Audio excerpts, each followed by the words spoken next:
So offline and online students ನೀವೆಲ್ಲರೂ ಚೆನ್ನಾಗಿದ್ದೀರಾ ಅಂತ ಅನ್ಕೊಂಡಿದ್ದೀನಿ. First of all prelims date announce ಆದಮೇಲೂ ನೀವು ಎಸ್ಸೆ ಕ್ಲಾಸ್ಗೆ ಇಂಟ್ರೆಸ್ಟ್ ತೋರಿಸಿ ಬಂದಿದ್ದೀರಾ ಅಂದರೆ very much appreciable. You have already taken one step ahead of others. ಈ ಕ್ಲಾಸ್ ಅಥವಾ ಈ ಡಿಸ್ಕಷನ್ ಬೈಲಿಂಗ್ವಲಲ್ಲಿ ಇರುತ್ತೆ, ಫುಲ್ ಕನ್ನಡನೂ ಇರಲ್ಲ, ಫುಲ್ ಇಂಗ್ಲೀಷು ಇರಲ್ಲ. ಸೊ ಇವತ್ತಿನ ನಮ್ಮ ಡಿಸ್ಕಷನ್ ಏನು? ಪ್ರಬಂಧ ಲೇಖನ, ಎಸ್ಸೆ.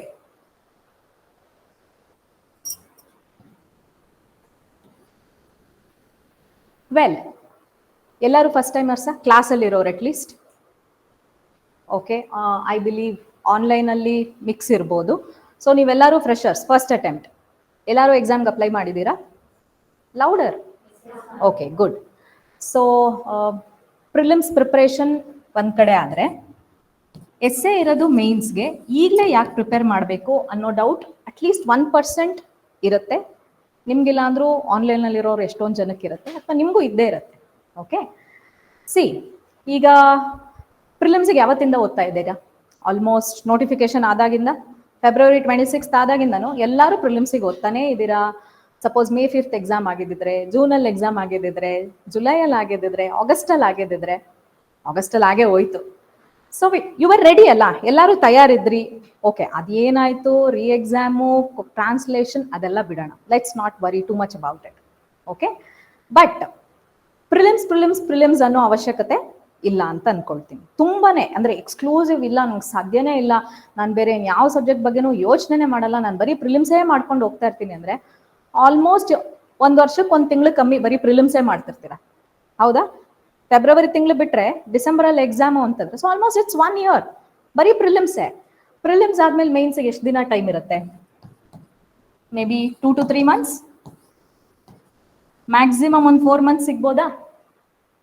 ಈಗ ಆಗಿದ ಥರ expectations ಇಟ್ಕೋಬೇಡಿ.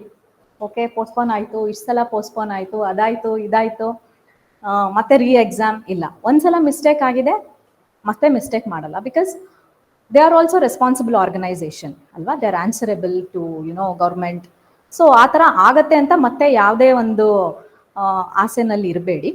So let's assume 2 to 3 months ನಮಗೆ ಮೇನ್ಸ್ ಎಕ್ಸಾಮ್ ಇರುತ್ತೆ ಅಂತ ಅನ್ಕೊಳ್ಳೋಣ.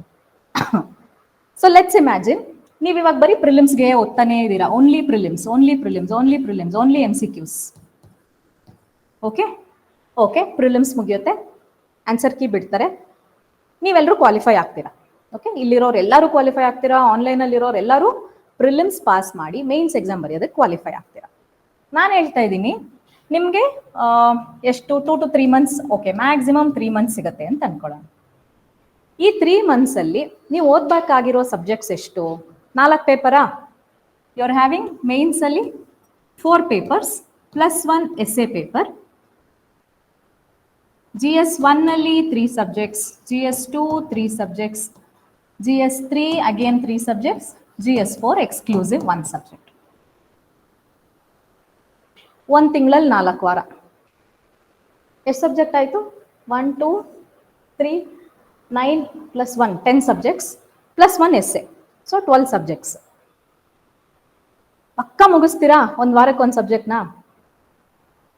ಒಂದು ವಾರಕ್ಕೆ ಒಂದು ಸಬ್ಜೆಕ್ಟ್ ಮುಗಿಸೋದ್ರ ಜೊತೆಗೆ ಟೆಸ್ಟ್ ಸೀರೀಸ್ ಬರೀಬೇಕು, ಹ್ಯಾಂಡ್ ರೈಟಿಂಗ್ ಪ್ರಾಕ್ಟೀಸ್ ಮಾಡಬೇಕು, ಸ್ಪೀಡ್ ಬರಬೇಕು. ನಿಮಗೆ 3 hours 20 ಅಥವಾ 21 ಕ್ವಶನ್ ಎಕ್ಸಾಮಲ್ಲಿ ಇರುತ್ತೆ ಅಂದರೆ 3 hours ನೀವು 30 ಕ್ವಶನ್ಸ್ ಬರೆಯೋ ಕೆಪಾಸಿಟಿನ ಪ್ರಾಕ್ಟೀಸಲ್ಲೇ ಮಾಡ್ಕೊಂಡಿರಬೇಕು. ಜೊತೆಗೆ KPSC syllabus is really sometimes ಸ್ವಲ್ಪ ವಿಯರ್ಡ್ ಅನ್ಸುತ್ತೆ. ಬಿಕಾಸ್ ಕೆಲವೊಂದು ಟಾಪಿಕ್ಸ್ಗೆ ಎಲ್ಲೂ ಕಂಟೆಂಟೇ ಸಿಗಲ್ಲ. You have to search for contents. ಇಲ್ಲ ಅಂದರೆ ಹುಡ್ಕೊಂಡು ಹೋಗ್ಬೇಕು. ಓಕೆ, ನೀವು ಯಾವುದೋ ಒಂದು ಅಕಾಡೆಮಿಕ್ ಜಾಯ್ನ್ ಆಗಿದ್ದೀರಾ, ಅಲ್ಲಿ ಬರ್ತಾ ಇದ್ದೀರಾ ಅಂದರೆ ಅಲ್ಲಿ ನಿಮಗೆ ಹ್ಯಾಂಡ್ಔಟ್ಸ್ ಕೊಡ್ಬೋದು, ವ್ಯಾಲ್ಯೂಡೇಷನ್ ಮೆಟೀರಿಯಲ್ಸ್ ಕೊಡ್ಬೋದು. ಬಟ್ ಎಲ್ಲ ತಗೊಂಡು ಎಷ್ಟೋದು ಮುಗಿಸ್ತೀರಾ? ಓದೋದೊಂದೇನಾ? ರಿವಿಷನ್ ಬೇಡವಾ? ಓಕೆ, ಪ್ರಿಲಿಮ್ಸ್ ಏನೋ MCQs 4 ಆಪ್ಷನ್ ಇರುತ್ತೆ.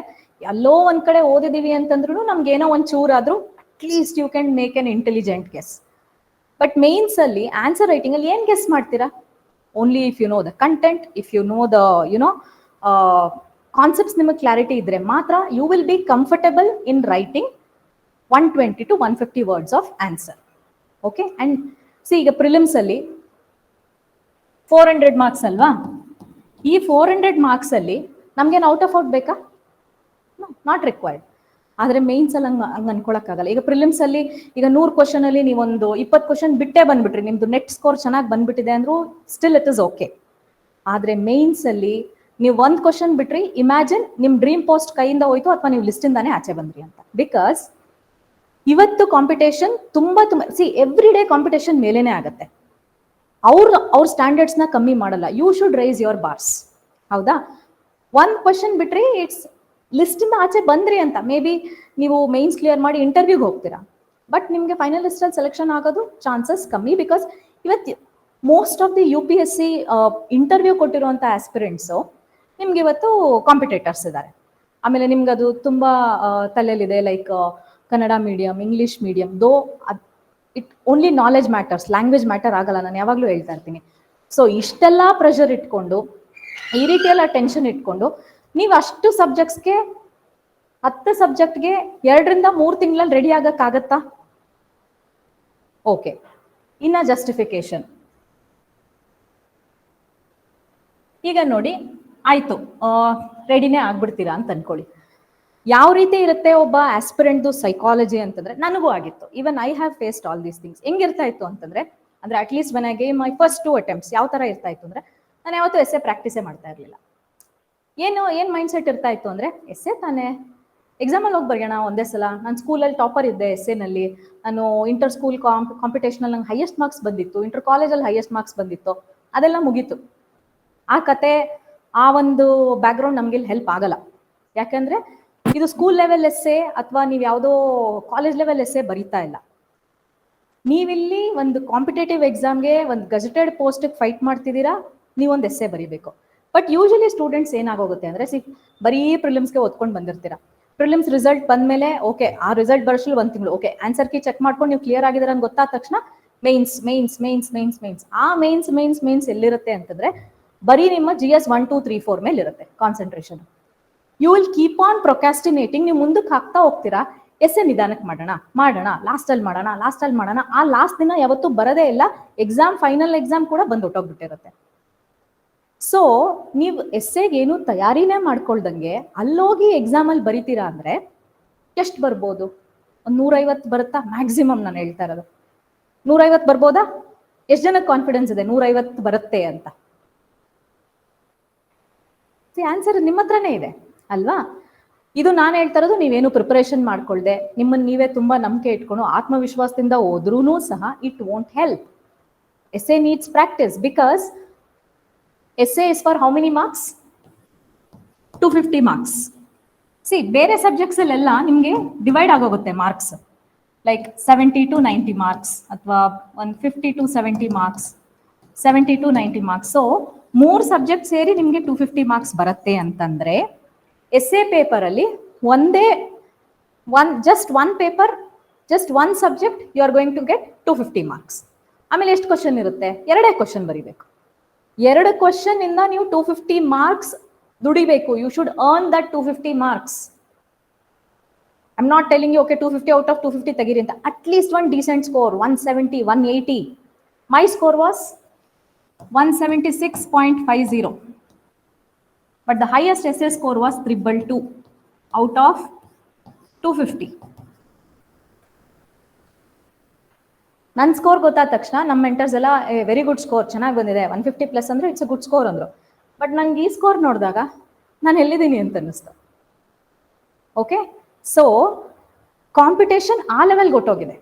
ಓಕೆ, ಸೊ ಮಾರ್ಕ್ಸು ಇದು ಒಂದು ಕಡೆ ಅಂತ ಅಂದರೆ, ಈ ಎಸ್ಸೆ ಪೇಪರ್ ಅನ್ನೋದು ನಿಮ್ಮ ಒಂದು ಜರ್ನಿನಲ್ಲಿ, like prelims to the final list, ನಿಮ್ಗೊಂದು ಪೋಸ್ಟಿಂಗ್ ಕೊಡೋ ಜರ್ನಿನಲ್ಲಿ ಏನು ರೋಲ್ ಪ್ಲೇ ಮಾಡುತ್ತೆ? ಯಾರಿಗಾದ್ರೂ ಐಡಿಯಾ ಇದೆಯಾ? ಯಾರಾದ್ರೂ ಹೇಳ್ತೀರಾ? What role does essay paper play ನಿಮ್ಮ ಒಂದು ಫೈನಲ್ ಸೆಲೆಕ್ಷನ್ ಅಲ್ಲಿ? ಓಕೆ, ನಾನು ಹೇಳ್ತೀನಿ. ಈಗ ನಮ್ಮ ಒಂದು ಎಕ್ಸ್ಪೀರಿಯನ್ಸ್ ಪ್ರಕಾರ ಹೇಳಬೇಕು ಅಂದ್ರೆ, ನನ್ನ ಎಷ್ಟೊಂದು ಜನ ಫ್ರೆಂಡ್ಸು ನನ್ನ ಜೊತೆ ಮೇನ್ಸ್ ಎಕ್ಸಾಮ್ ಬರೆದವರು, they didn't get selected for ಇಂಟರ್ವ್ಯೂಗೆ ಸೆಲೆಕ್ಷನ್ನೇ ಆಗಲಿಲ್ಲ, ಅಥವಾ ಇಂಟರ್ವ್ಯೂಗೆ ಸೆಲೆಕ್ಟ್ ಆದರೂ ಫೈನಲ್ ಲಿಸ್ಟಲ್ಲಿ ಹೆಸರು ಬರಲಿಲ್ಲ. ಮಾರ್ಕ್ಸ್ ನೋಡಿದಾಗ, when we analyse the marks, ಒಂದಷ್ಟು ದಿನ ಆದ್ಮೇಲೆ ಮಾರ್ಕ್ಸ್ ಶೀಟ್ ಬಿಡ್ತಾರೆ. ಪರ್ ಸಬ್ಜೆಕ್ಟ್ ನಿಮ್ಗೆ ಎಷ್ಟೆಷ್ಟು ಮಾರ್ಕ್ಸ್ ಬಂದಿದೆ ಅಂತ ಮಾರ್ಕ್ಸ್ ಶೀಟ್ ಬಿಡ್ತಾರೆ. ಅದ್ ನೋಡಿದಾಗ ಟ್ರೆಂಡ್ ಹೆಂಗಿತ್ತು ಅಂದ್ರೆ ಈಗ GS1 ಅಲ್ಲಿ ಆಲ್ಮೋಸ್ಟ್ 130 to 155 ನಾನು ಕೇಳಿದ್ದೆ. ನನ್ನ ಫ್ರೆಂಡ್ಸ್ದಾಗ್ಲಿ ನಂದಾಗ್ಲಿ ಅಟ್ಲೀಸ್ಟ್ ನನ್ನ ಸರ್ಕಲ್ ಒಂದು 50 ಜನ, ನಾನು ಎಲ್ಲ 106 ಬಗ್ಗೆ ಮಾತಾಡ್ತಾ ಇಲ್ಲ, ನಾನು ಬರೀ ಒಂದು 50 ಜನ ನನ್ನ ಫಸ್ಟ್ ಸರ್ಕಲ್ ಬಗ್ಗೆ ಮಾತಾಡ್ತಾ ಇದ್ದೀನಿ. ಸೊ GS1 ವಾಸ್ ಮ್ಯಾಕ್ಸಿಮಮ್ 155 ಅಂತ ಅನ್ಕೋಬಹುದು. ಇನ್ನು GS2 170, ನಂದೇ 169 ಬಂದಿತ್ತು. ಸೊ ಇನ್ನೊಬ್ರಿಗೆ ಯಾರಿಗಾದ್ರೂ ಜಾಸ್ತಿ ಬಂದಿದೆ ಅಂತಾನೆ ಅನ್ಕೊಳ್ಳೋಣ, 170. GS3 okay 170, 160, 150 to 170. ಎಥಿಕ್ಸ್ 180 ಅಂತ ಅನ್ಕೊಳ್ಳಿ. ಹೈಯೆಸ್ಟ್ ಸ್ಕೋರ್ಸ್ ಹೇಳ್ತಾ ಇದ್ದೀನಿ ನಾನು, lowest can be anything. Okay, essay ನಾನು ನಿಮ್ಗೆ ಹೈಯೆಸ್ಟ್ ಸ್ಕೋರ್ ಹೇಳಿದ್ದೀನಿ. ಸೊ ಈ ತರ ಇತ್ತು. ಆ್ಯಂಡ್ ನನಗೆ ಸರ್ಪ್ರೈಸಿಂಗ್ ಎಲ್ಲ ಅನ್ಸ್ತು ಅಂತಂದ್ರೆ, ಈಗ GS1 ಪೇಪರಲ್ಲಿ ನೀವು ಏನೇ ಫ್ಯಾಂಟಾಸ್ಟಿಕ್ ಆಗಿ ಬರೀರಿ ಆನ್ಸರ್ಸ್, ನೀವು ಹಿಸ್ಟ್ರಿ ಆಪ್ಷನಲ್ ಓದಿರಿ ಅಥವಾ ನಿಮ್ಮ ಮಾಸ್ಟರ್ ಡಿಗ್ರಿ ಹಿಸ್ಟ್ರಿನಲ್ಲಿ ಮಾಡಿರಿ, ಸೋಷಿಯಾಲಜಿನಲ್ಲಿ ಮಾಡಿರಿ, ಎಕನಾಮಿನಲ್ಲಿ ಮಾಡಿರಿ, ಏನೇ ಮಾಡಿದ್ರು ಇದೇ ಆವ್ರೇಜ್ ಅಲ್ಲಿ ಇರ್ತೀರ. ಇಷ್ಟರಲ್ಲೇ ಈ 130 to 155 ವಿಂಡೋನಲ್ಲೇ ಇರ್ತೀರಿ ಮೋಸ್ಟ್ ಆಫ್ ದೆಮ್. ಅಟ್ಲೀಸ್ಟ್ 100 ಜನರಲ್ಲಿ ಒಂದು 80 ಜನ ಈ ವಿಂಡೋಲೇ ಬರ್ತಾರೆ. ಸೊ GS1 ಇಂದ ನಾವು ಜಾಸ್ತಿ ಎಕ್ಸ್ಪೆಕ್ಟ್ ಮಾಡೋಕ್ಕಾಗಲ್ಲ. ಓಕೆ, GS2 ಒಂಚೂರು ಎಫರ್ಟ್ ಹಾಕಿ ಜಾಗ್ರಫಿ ಎಲ್ಲ ಸ್ವಲ್ಪ ಟೆಕ್ನಿಕ್ಯಾಲಿಟಿ ಚೆನ್ನಾಗಿ ಓದ್ಕೊಂಡು, ಜೊತೆಗೆ polity, public administration, international relations ಎಲ್ಲ ಸ್ವಲ್ಪ ಚೆನ್ನಾಗಿ ಓದ್ಕೊಂಡ್ರೆ ಯು ಕ್ಯಾನ್ ರೀಚ್ 170. ಬಟ್ ಅಲ್ಲಿ ಓದ್ಬೇಕಾಗಿರೋದು ಕಂಟೆಂಟ್ ಎಷ್ಟೊಂದಿದೆ ಅಲ್ವಾ. ಜಾಗ್ರಫಿ ಅಂತ ಬಂದಾಗ ನೀವು world geography, Karnataka geography, Indian geography, human geography, economic geography, so many geographies you have to read. ಇನ್ನು ಪಾಲಿಟಿ ಅಂತ ಬಂದಾಗ ಅಲ್ಲಿ ನಿಮ್ಮ ಸಿಲೆಬಸ್ ಅಲ್ಲಿ 6 ಯೂನಿಟ್ ಕೊಟ್ಟಿದ್ದಾರೆ. ಬಟ್ ಏನ್ ಖುಷಿ ಪಡ್ಬೇಡಿ 6 ಯೂನಿಟ್ ನೋಡ್ಬಿಟ್ಟು, ಓಕೆ ನಾನು ಪ್ರಿಲಿಮ್ಸ್ಗೆ 70 ಚಾಪ್ಟರ್ ಓದ್ಬಿಟ್ಟಿದೆ, ಈಗ ಬರೀ 6 ಚಾಪ್ಟರ್ಸ್ ಇದೆ ಅಂತಲ್ಲ, ಆ ಚಾಪ್ಟರ್ ಅಲ್ಲಿ ಏನಿದೆ ಅಂತ ಒಂಚೂರು ತೆಗೆದು ನೋಡಿ. ಆ 70 ಚಾಪ್ಟರ್ನೇ ಅವ್ರು 6 ಯೂನಿಟ್ ಆಗಿ ಡಿವೈಡ್ ಮಾಡಿ ಕೊಟ್ಟಿದ್ದಾರೆ ಅಷ್ಟೇ. Because when I saw it for the first time I was very happy. Because Laxmikanth time ಜಾಸ್ತಿ ಹಿಡಿಯುತ್ತೆ ಓದೋದಕ್ಕೆ ಅಲ್ವಾ. ನಾನು ಅದನ್ನ ನೋಡಿದಾಗ ಐ ವಾಸ್ ಲೈಕ್ ಇಷ್ಟೇ. But when I started reading, ಆ 70 ಚಾಪ್ಟರ್ನೇ he had divided in such a way that you had to cover everything. ಇನ್ನ public administration most of them ಕಷ್ಟ ಅನ್ಸುತ್ತೆ, ಬಿಕಾಸ್ ನೀವು ಬ್ಯಾಡ್ ಓದಿರಲ್ಲ ಅಥವಾ ಆಪ್ಷನಲ್ ಪೇಪರ್ ಆಗಿರೋದಿಲ್ಲ. ಎಸ್ಪೆಷಲಿ ಹ್ಯುಮ್ಯಾನಿಟೀಸ್ ಇಂದ ಬಂದವ್ರಿಗೆ ಒಂದ್ ಸ್ವಲ್ಪ ತೊಂದರೆ ಆಗ್ಬೋದು. ಸೈನ್ಸ್ ಬ್ಯಾಕ್ ಗ್ರೌಂಡ್ ಇಂದ ಬಂದವ್ರಿಗಂತೂ ಫುಲ್ ತೊಂದರೆ ಆಗುತ್ತೆ, because we will not be having that idea pub ad ಬಗ್ಗೆ. ಬಟ್ ಓಕೆ, UPSCಗೆ optional, my optional was public administration and anthropology, so I could manage. Again IRಗೆ ಬಂದಾಗ ತಿರ್ಗಾ ಸ್ಟಕ್ ಆಗ್ತಾರೆ ಮೋಸ್ಟ್ ಆಫ್ ದೆಮ್. ಅಯ್ಯೋ ಏನ್ ಓದೋದು, ನಾನು ಬೇಸಿಕ್ಸ್ ಓದ್ಲಾ, ಕರೆಂಟ್ ಅಫೇರ್ಸ್ ಓದ್ಲಾ, ಯಾವ ಬುಕ್ ಓದ್ಲಿ, ಯಾವ ಸೋರ್ಸ್ ಓದ್ಲಿ, ಕಂಪೈಲ್ಡ್ ಎಡಿಷನ್ ಓದ್ಲಾ, ಒರಿಜಿನಲ್ ಎಡಿಷನ್ ಓದ್ಲಿ. So there is lot of confusion. ಇನ್ನು GS3ಗೆ ಬರ್ತೀರಾ. GS3ಗೆ ಬಂದಾಗ GS3 is easy to score provided you are technically sound. I being a science student, ನಾನು ಸೈನ್ಸ್ ಓದಿದ್ದೀನಿ, I am not from humanities back ground. ನಮ್ಮ ಥರ science ಓದಿರೋರು ಅಷ್ಟಕ್ಕಷ್ಟೇ ಅಲ್ಲಲ್ಲೇ ಇರ್ತೀವಿ. ಓಕೆ, 130, 140, 180 ತನಕ ಹೋಗಿದ್ದಾರೆ. ನಮ್ಮ ಸೀನಿಯರ್ಸ್ದೆಲ್ಲ 180 ತನಕ ಇದೆ score. But you should be ಪಕ್ಕಾ ಅಂದ್ರೆ ಆ ಲೈಫ್ ಸೈನ್ಸ್ ಓದಬೇಕು, ಸೈನ್ಸ್ ಅಂಡ್ ಟೆಕ್ನಾಲಜಿ ಓದಬೇಕು, ಎಕಾಲಜಿ ಎನ್ವಿರಾನ್ಮೆಂಟ್ ಓದಬೇಕು. See so much of hard work, brain drain again. ಇನ್ನ GS4 is as considerably better, because ಒಂದೇ ಸಬ್ಜೆಕ್ಟ್ ಓದ್ತೀರಾ, 1 or 1.5 ಬುಕ್ ರೆಫರೆನ್ಸ್ ಬುಕ್ ಅಂತ ಅನ್ಕೊಂಡ್ರು. Maybe you will read DK Balaji, lexicon, ಅಥವಾ ನಿಮ್ಗೇನೋ hand out ಸಿಕ್ಕಿದೆ, ಅಕಾಡೆಮಿಯಿಂದ ನಿಮ್ಗೇನೋ ಒಂದು ಒಳ್ಳೆಯ ಮಟೀರಿಯಲ್ ಕೊಟ್ಟಿದ್ದಾರೆ ಅಂತಂದ್ರೆ ದಟ್ ಇಸ್ ಗುಡ್. ಬಟ್ ಇಷ್ಟೆಲ್ಲ ಮಾಡಿದ್ರು ಓಕೆ, ಸೊ ಆ ರೀತಿ ನಾವೆಲ್ಲ ನೋಡ್ಕೊಂಡಾಗ ನಮ್ಗೇನ್ ಅನ್ಸ್ತು ಅಂತಂದ್ರೆ, because of essay marks somebody was in the list, because of same essay marks somebody was not in the final list. ಅದಕ್ಕೆ ಅರ್ಥ ಏನು, ನಿಮ್ಮ essay ಮಾರ್ಕ್ಸು ನಿಮ್ಮ ರ್ಯಾಂಕಿಂಗ್ ನ ಡಿಸೈಡ್ ಮಾಡುತ್ತೆ, ನಿಮಗೆ ಯಾವ ಡಿಪಾರ್ಟ್ಮೆಂಟ್ ಸಿಗುತ್ತೆ ಅನ್ನೋದನ್ನ ಡಿಸೈಡ್ ಮಾಡುತ್ತೆ, ನಿಮ್ಮ ಪೋಸ್ಟ್ನ ಡಿಸೈಡ್ ಮಾಡುತ್ತೆ, ಅಥವಾ ನೀವು ಲಿಸ್ಟಲ್ಲಿ ಇರ್ತೀರಾ ಇಲ್ವಾ ಅನ್ನೋದು ನಿಮ್ಮ essay ಮಾರ್ಕ್ಸ್ ಮೇಲೆನೆ ಡಿಸೈಡ್ ಆಗುತ್ತೆ ಅಲ್ವಾ. ಸೊ ಡೋಂಟ್ ಯು ಥಿಂಕ್, ಬರೀ ಪ್ರಿಲಿಮ್ಸ್ ಮುಗಿಸ್ಕೊಂಡ್ಬಿಟ್ರೆ ಮುಗೀತಾ, ಗೇಮ್ ಓವರಾ? ನೋ, ಪ್ರಿಲಿಮ್ಸ್ ಆದ್ಮೇಲೆ ಮೇನ್ಸ್ ಬರಿಬೇಕು, ಮೇನ್ಸ್ ಆದ್ಮೇಲೆ ಇಂಟರ್ವ್ಯೂಗೆ ರೆಡಿ ಆಗಬೇಕು. It's a process. ತಿರ್ಗಾ ಅದು ಇನ್ನೊಂದು ವರ್ಷ ಆಗುತ್ತೋ, 1.5 ವರ್ಷ ಆಗುತ್ತೋ ಗೊತ್ತಿಲ್ಲ. ಸೊ ಅಲ್ಲಿ ತನಕನೂ you have to keep your preparation up and running. But ಈ 3 ಸಬ್ಜೆಕ್ಟ್ಸ್ ಅಥವಾ ಓಕೆ ಎಥಿಕ್ಸ್ಗೂ ಒಂದು ಸ್ವಲ್ಪ ಎಫರ್ಟ್ಸ್ ಬೇಕಾಗುತ್ತೆ. ಸುಮ್ಮನೆ ಏನೂ ಆಗಲ್ಲ. When you look in to that theories ಅಥವಾ ಕೇಸ್ ಸ್ಟಡೀಸ್ ಎಲ್ಲ ಬಂದಾಗ ಸ್ವಲ್ಪ ಎಫರ್ಟ್ಸ್ ಬೇಕಾಗತ್ತೆ ನಮ್ಮ ಕಡೆಯಿಂದ ಅಲ್ವಾ. ಅದನ್ನು ಸೈಡ್ ಲೈನ್ ಮಾಡಿದ್ರು ನಮ್ಗೆ ಉಳಿದಿರೋದು compulsory Kannada English paper. It doesn't make any difference because it is just a qualifying criteria ಅಲ್ವಾ. ಸೊ essay ಪೇಪರ್ 2 ಕ್ವಶನ್, 1 ಕ್ವಶನ್ಗೆ 125 ಮಾರ್ಕ್, ಟೋಟಲ್ ಮಾರ್ಕ್ಸ್ 250. ಎರಡೇ ಕ್ವಶನ್ ಅಂದ್ರೆ ಎರಡೇ ಟಾಪಿಕ್. ಈಗ ನೋಡಿ, ಲಾಸ್ಟ್ ಇಯರ್ ಪೇಪರ್ ಅಲ್ಲಿ ಏನಿತ್ತು, ನ್ಯೂ ಎಜುಕೇಶನ್ ಪಾಲಿಸಿ ಬಗ್ಗೆ 1 ಕ್ವಶನ್ ಇತ್ತು, ಲ್ಯಾಂಡ್ ರಿಫಾರ್ಮ್ಸ್ ಬಗ್ಗೆ 1 ಕ್ವಶನ್ ಇತ್ತು. ಸೊ ಬರೀ ಎರಡೇ ಟಾಪಿಕ್ ಅಲ್ವಾ? ಎಜುಕೇಶನ್ ಪಾಲಿಸಿ 1 ಟಾಪಿಕ್ ಆಯ್ತು, ಲ್ಯಾಂಡ್ ರಿಫಾರ್ಮ್ ಅಮೆಂಡ್ಮೆಂಟ್ 1 ಟಾಪಿಕ್, ಎರಡೇ ಟಾಪಿಕ್. ಈ ಎರಡು ಟಾಪಿಕ್ಗೆ ನಿಮಗೆ ಅಲೋಕೇಟ್ ಮಾಡಿರುವಂತ ಮಾರ್ಕ್ಸ್ ಎಷ್ಟು? 125. ಈಗ ಇದರದ್ದು ಪ್ಲಸ್ ಏನು? ಈ 2 ಟಾಪಿಕ್ ಇರೋದ್ರಿಂದ ಪ್ಲಸ್ ಏನು ಅಂತಂದ್ರೆ ಜಾಸ್ತಿ ತಲೆನೋವು ಇರಲ್ಲ. ಬಿಕಾಸ್ ಎರಡೇ ಆ 2 ಟಾಪಿಕ್ನೇ ನೀವು ಡೀಪ್ ಆಗಿ ಯೋಚನೆ ಮಾಡಿ, ಕ್ರಿಟಿಕಲ್ ಅನಲೈಸ್ ಮಾಡಿ, ನಿಮ್ಗೆ ಏನೇನು ಗೊತ್ತಿದೆಯೋ ಅದನ್ನೆಲ್ಲ ಬರಿತಾ ಹೋಗ್ತೀರಾ. ಡಿಸ್ಅಡ್ವಾಂಟೇಜ್ ಏನು? ಗೊತ್ತಿಲ್ಲ, ನಿಮ್ಗೆ ಅಪ್ರೋಚ್ ಗೊತ್ತಿಲ್ಲ, ಸ್ಟ್ರಕ್ಚರಿಂಗ್ ಗೊತ್ತಿಲ್ಲ, ಎಸ್ಸೆ ಅಂದ್ರೆ ಏನು ಅಂತಾನೆ ನೀವು ಅರ್ಥ ಮಾಡ್ಕೊಳ್ದೆ, ಪ್ರಾಕ್ಟೀಸ್ ಮಾಡದೆ, ನಾನು ಸೀದಾ ಮೈನ್ ಎಕ್ಸಾಮ್ ಅಲ್ಲಿ ಹೋಗಿ ಬರಿತೀನಿ, ನಾನು GS 1, 2, 3, 4 ತುಂಬಾ ಚೆನ್ನಾಗಿ ಬರ್ತಾ ಇದೆ ಸ್ಕೋರ್ಸ್, 150+ ಇದ್ದೀನಿ ನಾನು ಎಲ್ಲ ಟೆಸ್ಟ್ ಅಲ್ಲಿ ಅಂತ ಅನ್ಕೊಂಡು ನೀವೇನಾದ್ರೂ ಎಕ್ಸಾಮ್ಗೆ ಹೋದ್ರೆ that's a very big risk. That's a risk. See because ಅದ್ ನಿಮ್ಗೆ ಕ್ಲಿಕ್ ಆಗ್ಬೋದು, ಆಗದೇನೂ ಇರ್ಬೋದು. ಅಲ್ಲಿ ಆ ಸ್ಟೇಜ್ ಅಲ್ಲಿ ಫೈನಲ್ ಮೇನ್ಸ್ ಎಕ್ಸಾಮ್ಗೆ ಹೋಗ್ಬಿಟ್ಟು ರಿಸ್ಕ್ ತಗೊಳಕ್ಕಾಗತ್ತಾ? ಕ್ಲಿಕ್ ಆದ್ರೆ ಆಗ್ಲಿ, ಇಲ್ಲಾಂದ್ರೆ ಹೋಗ್ಲಿ ಅಂತ. ಫಸ್ಟ್ ಆಫ್ ಆಲ್ ಅಲ್ಲಿ ತನಕ ಹೋಗೋದೇ ಒಂದು ಟಾಸ್ಕ್. ಅಲ್ಲಿ ಹೋದ್ಮೇಲೆ ಬರೀ ಫೈಟರ್ ಮೋಡಲ್ ಇರ್ಬೇಕಷ್ಟೇ. ಇಲ್ಲಿ ತನಕ ಬಂದಿದ್ದೀನಿ, there should not be any looking back. Because ತಿರ್ಗಾ KPSC ಎಷ್ಟು ವರ್ಷಕ್ಕೆ ಎಕ್ಸಾಮ್ ಮಾಡುತ್ತೆ, ಆ ನೋಟಿಫಿಕೇಶನ್ ಎಷ್ಟು ವರ್ಷ ಡ್ರ್ಯಾಗ್ ಆಗುತ್ತೆ, ನಿಮಗೆ ಪೋಸ್ಟ್ ಯಾವಾಗ ಸಿಗುತ್ತೆ, ಎಷ್ಟು ವರ್ಷ ಸರ್ವಿಸ್ ಸಿಗುತ್ತೆ, ಯಾವ ಪೋಸ್ಟ್ ಸಿಗುತ್ತೆ. ಈಗ ನಿಮ್ಗೆ ಏನೋ ಡ್ರೀಮ್ ಡಿಪಾರ್ಟ್ಮೆಂಟ್ಸ್ ಇರುತ್ತೆ. ಈಗ ಯಾರೋ DYSP ಆಗಬೇಕು ಅಂತಿರ್ತಾರೆ, ಇನ್ಯಾರೋ AC ರೆವಿನ್ಯೂ ಆಗಬೇಕು ಅಂತಿರ್ತಾರೆ, ಇನ್ಯಾರೋ ತಹಸೀಲ್ದಾರ್ ಆಗಬೇಕು ಅಂತಿರ್ತಾರೆ.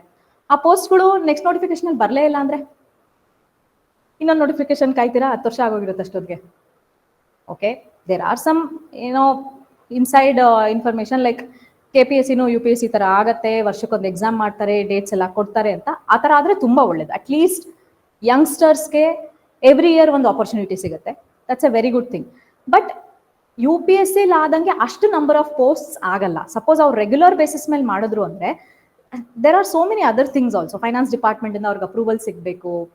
There so many other things, not just okay post ಖಾಲಿ ಇದೆ ಅಂದ ತಕ್ಷಣ ಅಷ್ಟು ಪೋಸ್ಟ್ಗೆ ಅವ್ರು ಎಕ್ಸಾಮ್ ಮಾಡಕ್ ಆಗಲ್ಲ. ಅವ್ರಿಗೆ ಅವ್ರದೇ ಆದ ರೆಸ್ಟ್ರಿಕ್ಷನ್ಸ್ ಇರುತ್ತೆ ಅಲ್ವಾ. ಸೊ ಎಸ್ಸೆ ಪ್ರಿಪ್ರೇಷನ್ನ ನೀವು ಇವಾಗ್ಲಿಂದ ಮಾಡಿದ್ರೇನೆ ಒಳ್ಳೇದು ಅಂತ ಹೇಳೋದಕ್ಕೆ ನಾನು ಇಷ್ಟೆಲ್ಲ ಸ್ಟೋರಿ ನಿಮ್ಗೆ ಹೇಳಿದೆ. ಯಾರು ಕನ್ವಿನ್ಸ್ ಆಗಿಲ್ವೋ ಪ್ಲೀಸ್ ನೀವು ಯಾಕೆ ಕನ್ವಿನ್ಸ್ ಆಗಿಲ್ಲ ಅನ್ನೋದನ್ನ ಹೇಳಿ. ಅಂದ್ರೆ ಪ್ರಿಲಿಮ್ಸ್ ಡೇಟ್ ಇಟ್ಕೊಂಡು ಇನ್ನೊಂದು 3 ತಿಂಗಳಿಗೆ ಪ್ರಿಲಿಮ್ಸ್ ಇಟ್ಕೊಂಡು ನಾನು ಏನಕ್ಕೆ ಎಸ್ಸೆ ಓದಬೇಕು ಮೇಡಮ್ ಅಂತ ಇರೋರು, ಅಥವಾ ಯಾರಿಗಾದ್ರೂ ಆ ಥರ ಡೌಟ್ ಇತ್ತು ಅಂದ್ರೆ ಪ್ಲೀಸ್ ಮಾತಾಡಿ. ಲೈಕ್ ಆನ್ಲೈನ್ ಅವರು, if you are not convinced you can speak up. ಇಲ್ಲಿ ಕ್ಲಾಸ್ ರೂಮಲ್ಲಿ ಇರೋರು ಯಾರಾದರೂ if you are not convinced, ನಾನು ಇಷ್ಟೊತ್ತು ಹೇಳಿದ್ರಲ್ಲಿ ನೀವು ಯಾರಾದರೂ ಕನ್ವಿನ್ಸ್ ಆಗಿಲ್ಲ ಅಂದ್ರೆ ನೀವು ಕೂಡ ಹೇಳ್ಬೋದು. ಸೊ ಕ್ಲಾಸಲ್ಲಿ ಎಲ್ಲರೂ ಕನ್ವಿನ್ಸ್ ಆಗಿದ್ದೀರಾ ಈಗಲಿಂದಾನೇ ಎಸ್ಸೆ ಓದಬೇಕು ಅಂತ? ಎಸ್ಸೆ ಓದಕ್ಕಾಗಲ್ಲ. Yes ma'am, we are convince, but ಹೇಗೆ ಸ್ಟಾರ್ಟ್ ಮಾಡೋದು? ಬರ್ದು ಸಾಕಾಗ್ಬಿಟ್ಟಿದೆ. That is the reason we are in this class madam today. Okay, ಹೇಗೆ ಸ್ಟಾರ್ಟ್ ಮಾಡೋದು, ಎಲ್ಲಿಂದ ಸ್ಟಾರ್ಟ್ ಮಾಡೋದು, ಏನ್ ಸೋರ್ಸ್ ಓದಬೇಕು, ಯಾವ ತರ ಪ್ರಾಕ್ಟೀಸ್ ಮಾಡಬೇಕು, I will give a brief idea for your essay preparation. Okay, so first of all ನಾನು ನಿಮ್ಮನ್ನು ಕನ್ವಿನ್ಸ್ ಮಾಡಬೇಕಿತ್ತು ದಟ್ ಈಗಲೇ ನೀವೇನು ಡಿಸಿಷನ್ ತಗೊಂಡಿದ್ದೀರೋ ಅದು ನಿಮಗೆ ಬರ್ಡನ್ ಅಲ್ಲ, ಎಕ್ಸ್ಟ್ರಾ ಎಫರ್ಟ್ ಅಂತೂ ಅಲ್ವೇ ಅಲ್ಲ. ನೀವೇನು ಎಕ್ಸ್ಟ್ರಾ ಓದೋದಂತೂ 100% ಬೇಕಿಲ್ಲ. ನೀವೇನ್ ಪ್ರಿಲಿಮ್ಸ್ ಓದ್ತಾ ಇದ್ದೀರೋ ಅದೇ ಸಪೋರ್ಟಿಂಗ್ ಆಗಿರುತ್ತೆ. ಜೊತೆಗೆ ಅಟ್ಲೀಸ್ಟ್ ನಿಮಗೆ ಪ್ರಿಲಿಮ್ಸ್ ಎಕ್ಸಾಮ್ ಪಾಸ್ ಮಾಡಾದ್ಮೇಲೆ 250 ಮಾರ್ಕ್ಸ್ ನನ್ನ ಕೈಯಲ್ಲಿದೆ ಅನ್ನೋದಂತೂ ಇರುತ್ತೆ. ಒಂದು ಸಬ್ಜೆಕ್ಟ್ ನೀವು ಆಗ್ಲೇ ಮುಗಿಸ್ಬಿಟ್ಟಿರ್ತೀರ ಅಲ್ವಾ. ಬಟ್ ಇಲ್ಲಿ ಏನಕ್ಕೆ ಈಗ್ಲಿಂದಾನೇ ಪ್ರಿಪ್ರೇಷನ್ ಅಂತಂದ್ರೆ, ಗೆಸ್ ಮಾಡಕ್ಕಾಗತ್ತಾ ಅಂದ್ರೆ, ಓಕೆ ಗೆಸ್ ಅಲ್ಲ, ಅಫಿರ್ಮೇಟಿವ್ ಆಗಿ ಖಂಡಿತವಾಗಿ ಇದೇ ಕ್ವಶನ್ ಬರುತ್ತೆ ಎಸ್ಸೆಗೆ ಅಂತ ಯಾವ ಅಕಾಡೆಮಿಲಿ ಆದ್ರೂ ನಿಮ್ಗೆ ಅಶೂರೆನ್ಸ್ ಕೊಡ್ತಾರಾ? ಯಾರು ಕೊಟ್ಟಿಲ್ಲ, ನಮಗೂ ಕೊಟ್ಟಿಲ್ಲ. ನಾವಿದ್ದಾಗ್ಲೂ ನಮಗೂ ಯಾರು ಕೊಟ್ಟಿಲ್ಲ. ನಾವು ಬರೀ ಸ್ಪೆಕ್ಯುಲೇಟ್ ಮಾಡ್ಬೋದು, ಗೆಸ್ ಮಾಡ್ಬೋದು. ಓಕೆ, ಈ ಟಾಪಿಕ್ ಕರೆಂಟ್ ಅಫೇರ್ಸ್ ಅಲ್ಲಿ ಇದೆ, ಇದು ಕಂಟಿನ್ಯೂಸ್ ಆಗಿ ನ್ಯೂಸ್ ಅಲ್ಲಿ ಬರ್ತಾನೆ ಇದೆ, ಒಂದು 6 ತಿಂಗಳು ಬರ್ತಾ ಇದೆ, 7 ತಿಂಗಳು ಬರ್ತಾ ಇದೆ, 8 ತಿಂಗಳು ಬರ್ತಾ ಇದೆ, ಅಥವಾ ಈ ಟಾಪಿಕ್ ಇವತ್ತಿನವರೆಗೂ ನ್ಯೂಸ್ ಅಲ್ಲೇ ಬಂದಿಲ್ಲ, ಏನೋ ಡಿಫ್ರೆಂಟ್ ಆಗಿದೆ, ಇದ್ರ ಮೇಲೆ ಬರ್ಬೋದು ಅಂತ ನಾವು ಸ್ಪೆಕ್ಯುಲೇಟ್ ಮಾಡಿ ಗೆಸ್ ವರ್ಕ್ ಮಾಡ್ಬೋದು ಹೊರತು ಎಕ್ಸಾಕ್ಟ್ಲಿ ಹೇಳಕ್ಕಾಗಲ್ಲ. ಸೊ ಆ ತರ ಸ್ಪೆಕ್ಯುಲೇಟ್ ಮಾಡ್ಕೊಂಡು ಗೆಸ್ ವರ್ಕ್ ಮಾಡ್ತಾ ಹೋಯ್ತು ಅಂದ್ರೂ ಫುಲ್ ಅಂದ್ರೆ ಸ್ಟ್ರಿಕ್ಟ್ ಆಗಿ ನಾನು ಬೌಂಡ್ರೀಸ್ ಹಾಕೋತೀನಿ ಅಂತಂದ್ರು ಒಂದು 15 to 20 ಟಾಪಿಕ್ಸ್ ಅಂತೂ ನಿಮಗೆ ಸಿಕ್ಕೇ ಸಿಗುತ್ತೆ. 15 to 20 ಟಾಪಿಕ್ಸ್ ಅಂದ್ರೆ ಡಿಫ್ರೆಂಟ್ ಕ್ವಶನ್ಸ್, ಅಂದ್ರೆ 15 to 20 ಡಿಫ್ರೆಂಟ್ ಎಸ್ಸೆ ಕ್ವಶನ್ಸ್ ಅಥವಾ ಟಾಪಿಕ್ಸ್ ನಿಮಗೆ ಸಿಗುತ್ತೆ. ಸೊ ಈ 15-20 ಎಸ್ಸೆ ಟಾಪಿಕ್ನ ನಿಮ್ಗಿರೋ 2-3 ತಿಂಗಳಲ್ಲಿ ನೀವು ರೆಡಿ ಮಾಡ್ಕೊಳಕ್ಕಾಗತ್ತಾ? ಖಂಡಿತ ಆಗಲ್ಲ.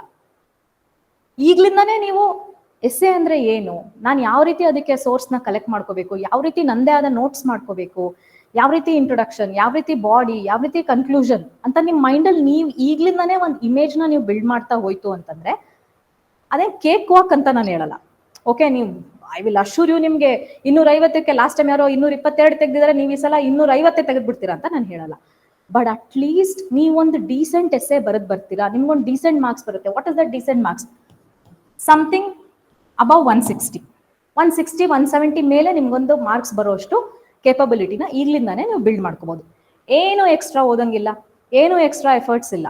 ನೀವು ಓದ್ತಿರೋವಾಗ್ಲೇ ಇವಾಗ ಹೆಂಗೆ ಡೈಲಿ ಒಂಚೂರು ಸಿಸ್ಯಾಟ್ ಪ್ರಾಕ್ಟೀಸ್ ಮಾಡ್ತಿರಲ್ವಾ, ಡೈಲಿ ಒಂದು ಹಾಫ್ ಅನ್ ಅವರ್, ಅಥವಾ ನಿಮ್ಗೆ ಟೈಮ್ ಇದೆ ಮೇಡಮ್, ನಾನು ತುಂಬ ಚೆನ್ನಾಗಿ ಲಾಸ್ಟ್ ಪ್ರಿಲಿಮ್ಸ್ ಅಲ್ಲೇ ಚೆನ್ನಾಗಿ ಮಾರ್ಕ್ಸ್ ತೆಗೆದಿದ್ದೆ, ನಂಗೆ ಅಷ್ಟೊಂದು ಟೈಮ್ ಬೇಕಾಗೋದಿಲ್ಲ ಪ್ರಿಲಿಮ್ಸ್ಗೆ, ನಾನು ಮೇನ್ಸ್ಗೆ ಮಾಡ್ತೀನಿ ಅಂದ್ರು, you can keep it like 1 hour. But 1 hourಗಿಂತ ಜಾಸ್ತಿ ಇನ್ವೆಸ್ಟ್ ಮಾಡಬೇಡಿ. ಓಕೆ, ಸಾಕು, ಅಷ್ಟು ಸಾಕು. ಓಕೆ, ನಾವು we will see actual essay. ಈಗ ಯಾವುದೋ ಒಂದು ಟಾಪಿಕ್ನ ಎಸ್ ಆನ್ಲೈನ್ ಮ್ಯಾಮ್, ಇದು 100 ಮಾರ್ಕ್ಸ್ ಕಿನ್ನ ಕಡಿಮೆ ಬಂದಿದ್ರು ಕೂಡ ಮಾಡಿ ಅಂತೀರಾ? 100 ಮಾರ್ಕ್ಸ್ಗಿಂತ ಕಡಿಮೆ ಬಂದಿದ್ರು ಕೂಡ what is your question? Means last prelims ಅಲ್ಲಿ 100 ಮಾರ್ಕ್ಸ್ ಕಿನ್ನ ಕಮ್ಮಿ ಬಂದಿದ್ರು ಮಾರ್ಕ್ಸ್ ಕೂಡ, ಈಗ ಮೇನ್ ಸ್ಟಾರ್ಟ್ ಮಾಡಿ ಅಂತ ಸಜೆಸ್ಟ್ ಮಾಡ್ತೀರಾ ಮೇಡಮ್? ಅದನ್ನೇ ಹೇಳ್ತಾ ಇರೋದು, ನೀವು ಮೇನ್ ಸ್ಟಾರ್ಟ್ ಮಾಡ್ತಿದ್ದೀನಿ ಅಂತ ಅನ್ಕೋಬೇಡಿ. ನೀವೇನ್ ಪ್ರಿಲಿಮ್ಸ್ ಓದ್ತಾ ಇದ್ದೀರಾ? ಹಿಸ್ಟ್ರಿ ಓದ್ತೀರಾ, ಪಾಲಿಟಿ ಓದ್ತೀರಾ, geography, ecology, economy, current affairs, science and technology, ಅದ್ರ ಮುಖಾಂತರನೇ ನಿಮ್ಗೆ ಎಸ್ಸೆ ಕಂಟೆಂಟ್ ಬಿಲ್ಡ್ ಆಗೋಗುತ್ತೆ ಅಂತ ನಾನು ಹೇಳ್ತಾ ಇದ್ದೀನಿ. ಎಕ್ಸ್ಕ್ಲೂಸಿವ್ ಆಗಿ ನೀವು ಮೇನ್ಸ್ ಓದ್ತಾ, ಇವಾಗ ಮೇನ್ಸ್ ಅಂದ್ರೆ ಏನೋ ಪಬ್ಲಿಕ್ ಅಡ್ಮಿನಿಸ್ಟ್ರೇಷನ್ ತಗೊಂಡು ಓದಿ, ಅಥವಾ IR ತಗೊಂಡು ಓದಿ, ಸೋಷಿಯಲ್ ಅಂಡ್ ಪೊಲಿಟಿಕಲ್ ಪರ್ಸ್ಪೆಕ್ಟಿವ್ ಓದಿ, ಎಥಿಕ್ಸ್ ಓದಿ ಅಂತ ಹೇಳೋದು.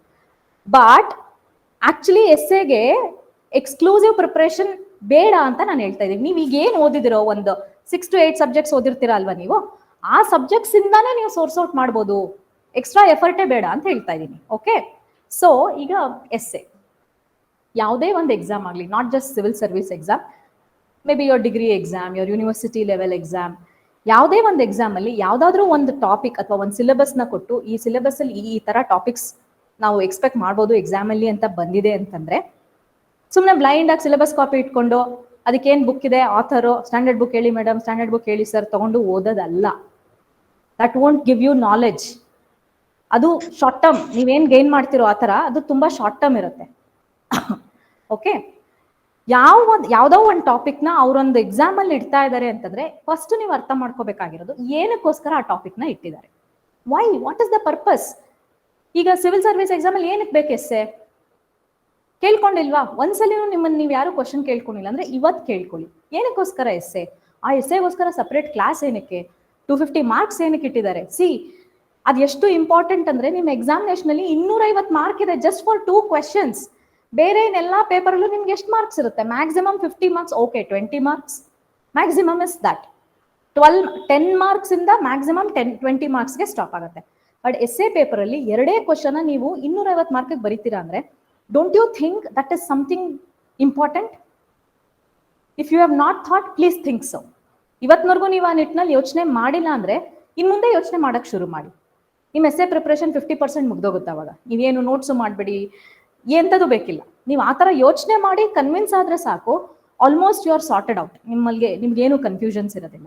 ಓಕೆ ಓಕೆ, ಈಗ ಆ ಸಬ್ಜೆಕ್ಟ್ ಇಂಪಾರ್ಟೆಂಟ್ ಅಂತ ಗೊತ್ತಾಯ್ತು.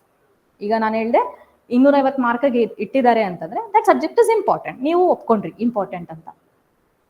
ಓಕೆ, ಏನಕ್ಕೆ ಇಟ್ಟಿದ್ದಾರೆ ಮೇಡಮ್? ಇಂಪಾರ್ಟೆಂಟ್ ಅದಕ್ಕೆ ಇಟ್ಟಿದ್ದಾರೆ, ಉಲ್ಟಾ ಆನ್ಸರ್ ಮಾಡೋದಲ್ಲ. ಏನಕ್ಕೆ? ಓಕೆ, ಇಂಪಾರ್ಟೆಂಟ್ ಅದಕ್ಕೆ ಇಟ್ಟಿದ್ದಾರೆ, ಏನಕ್ಕೆ ಇಟ್ಟಿದ್ದಾರೆ? ಅದು ಇಂಪಾರ್ಟೆಂಟ್ ಅದಕ್ಕೆ ಇಟ್ಟಿದ್ದಾರೆ ಅನ್ನೋದಲ್ಲ ಆನ್ಸರ್.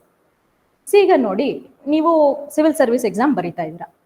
ಲೆಟ್ಸ್ ಇಮ್ಯಾಜಿನ್, 1 ನಿಮಿಷ, ನೀವೆಲ್ಲರೂ ಎಕ್ಸಾಮ್ನ ಕ್ಲಿಯರ್ ಮಾಡ್ಬಿಡ್ತೀರಾ, ಮೇನ್ಸ್ ಎಕ್ಸಾಮ್ ಫುಲ್, ನಿಮಗೆ ಪೋಸ್ಟಿಂಗ್ ಸಹ ಆಗೋಗುತ್ತೆ. ನಾಳೆ ದಿನ ನೀವೆಲ್ಲರೂ ಸಿವಿಲ್ ಸರ್ವೆಂಟ್ಸ್ ಆದ್ಮೇಲೆ ನಿಮ್ಮ ಕೆಪಾಸಿಟಿನಲ್ಲಿ ನೀವು ಒಂದೊಂದು ಪೋಸ್ಟ್ನ ಆಕ್ಯುಪೈ ಮಾಡ್ತೀರಾ, ಒಂದೊಂದು ಹುದ್ದೆಗಳನ್ನ ನೀವು ಅಲಂಕರಿಸ್ತೀರಾ ಅಲ್ವಾ? ಪ್ರತಿಯೊಂದು ಹುದ್ದೆಗೂ ಅದರದೇ ಆದ ಒಂದು ಎಕ್ಸ್ಪೆಕ್ಟೇಷನ್ ಇರುತ್ತೆ, ಚಾಲೆಂಜಸ್ ಇರುತ್ತೆ. ಕಾಮನ್ ಆಗಿ ಎನಿ ಗೌರ್ಮೆಂಟ್ ಸರ್ವಿಸ್ ಅಥವಾ ಎನಿ ಪಬ್ಲಿಕ್ ಆಫೀಸರ್ಗೆ ಬರುವಂತ ಕೆಲಸ ಏನು? ರಿಪೋರ್ಟ್ಸ್. ಒಂದು ಇನ್ಕಮಿಂಗ್, ಇನ್ನೊಂದು ಔಟ್ ಗೋಯಿಂಗ್. ನೀವೇ ರಿಪೋರ್ಟ್ನ ರೆಡಿ ಮಾಡಿ ಸಬ್ಮಿಟ್ ಮಾಡಬೇಕಾಗತ್ತೆ, ಅಥವಾ ನಿಮ್ಗೆ ಬಂದಿರೋ ರಿಪೋರ್ಟ್ನ ನೀವು ರಿವ್ಯೂ ಮಾಡಬೇಕಾಗತ್ತೆ. ಕರೆಕ್ಟಾ? ಒಪ್ಕೊಳ್ತೀರಾ? ಅಟ್ಲೀಸ್ಟ್ ಇಷ್ಟಂತೂ ಗೊತ್ತಲ್ವಾ? ಮೂವೀಸ್ ಅಲ್ಲೆಲ್ಲ ನೋಡಿದಿರಲ್ವಾ, ಸೈನ್ ಹಾಕೋದು, ರಿಪೋರ್ಟ್ ಸರಿ ಇಲ್ಲ, ಸೆಂಟ್ರಲ್ ಪೊಲ್ಯೂಷನ್ ಕಂಟ್ರೋಲ್ ಬೋರ್ಡಿಗೆ ಬರೆಯೋದು ನೋಡಿರ್ತೀರಾ ಅಲ್ವಾ? ಅಥವಾ ಯಾರೋ ಮಿನಿಸ್ಟರ್ ಲೆವೆಲ್ ಅಲ್ಲೋ ಅಥವಾ ಯಾರೋ ಒಬ್ರು ನಿಮ್ ಕಡೆಯಿಂದ ರಿಪೋರ್ಟ್ ಕೇಳ್ತಾರೆ, so you are going to prepare that report ಅಲ್ವಾ? ಸೊ ಒಂದು ರಿಪೋರ್ಟ್ಸ್ ಪರ್ಪಸ್ಗೋಸ್ಕರ, ಅಥವಾ ನೀವೇ ಯಾವುದೋ ಒಂದು ಕಮಿಟಿಗೆ ಚೇರ್ಮನ್ ಆಗ್ಬಿಟ್ರಿ, ನಾಳೆ ದಿನ ನೀವು ತುಂಬಾ ಚೆನ್ನಾಗಿ ಕೆಲಸ ಮಾಡಿ ಒಳ್ಳೆ ಹೆಸರು ಮಾಡ್ತೀರಾ ಅಂತ ಅನ್ಕೊಳ್ಳಿ. ಈಗ ಕಸ್ತೂರಿ ರಂಗನ್ ಕಮಿಟಿ ತರ ನಿಮ್ಮ ಹೆಸರಲ್ಲಿ ಒಂದು ಕಮಿಟಿ ಎಸ್ಟಾಬ್ಲಿಷ್ ಆಗೋಯ್ತು. ಸೊ ಯಾರು ಕೊಡ್ಬೇಕು ರಿಪೋರ್ಟ್? ನಿಮ್ ಸಬಾರ್ಡಿನೇಟ್ ಕೊಡ್ತಾರಾ?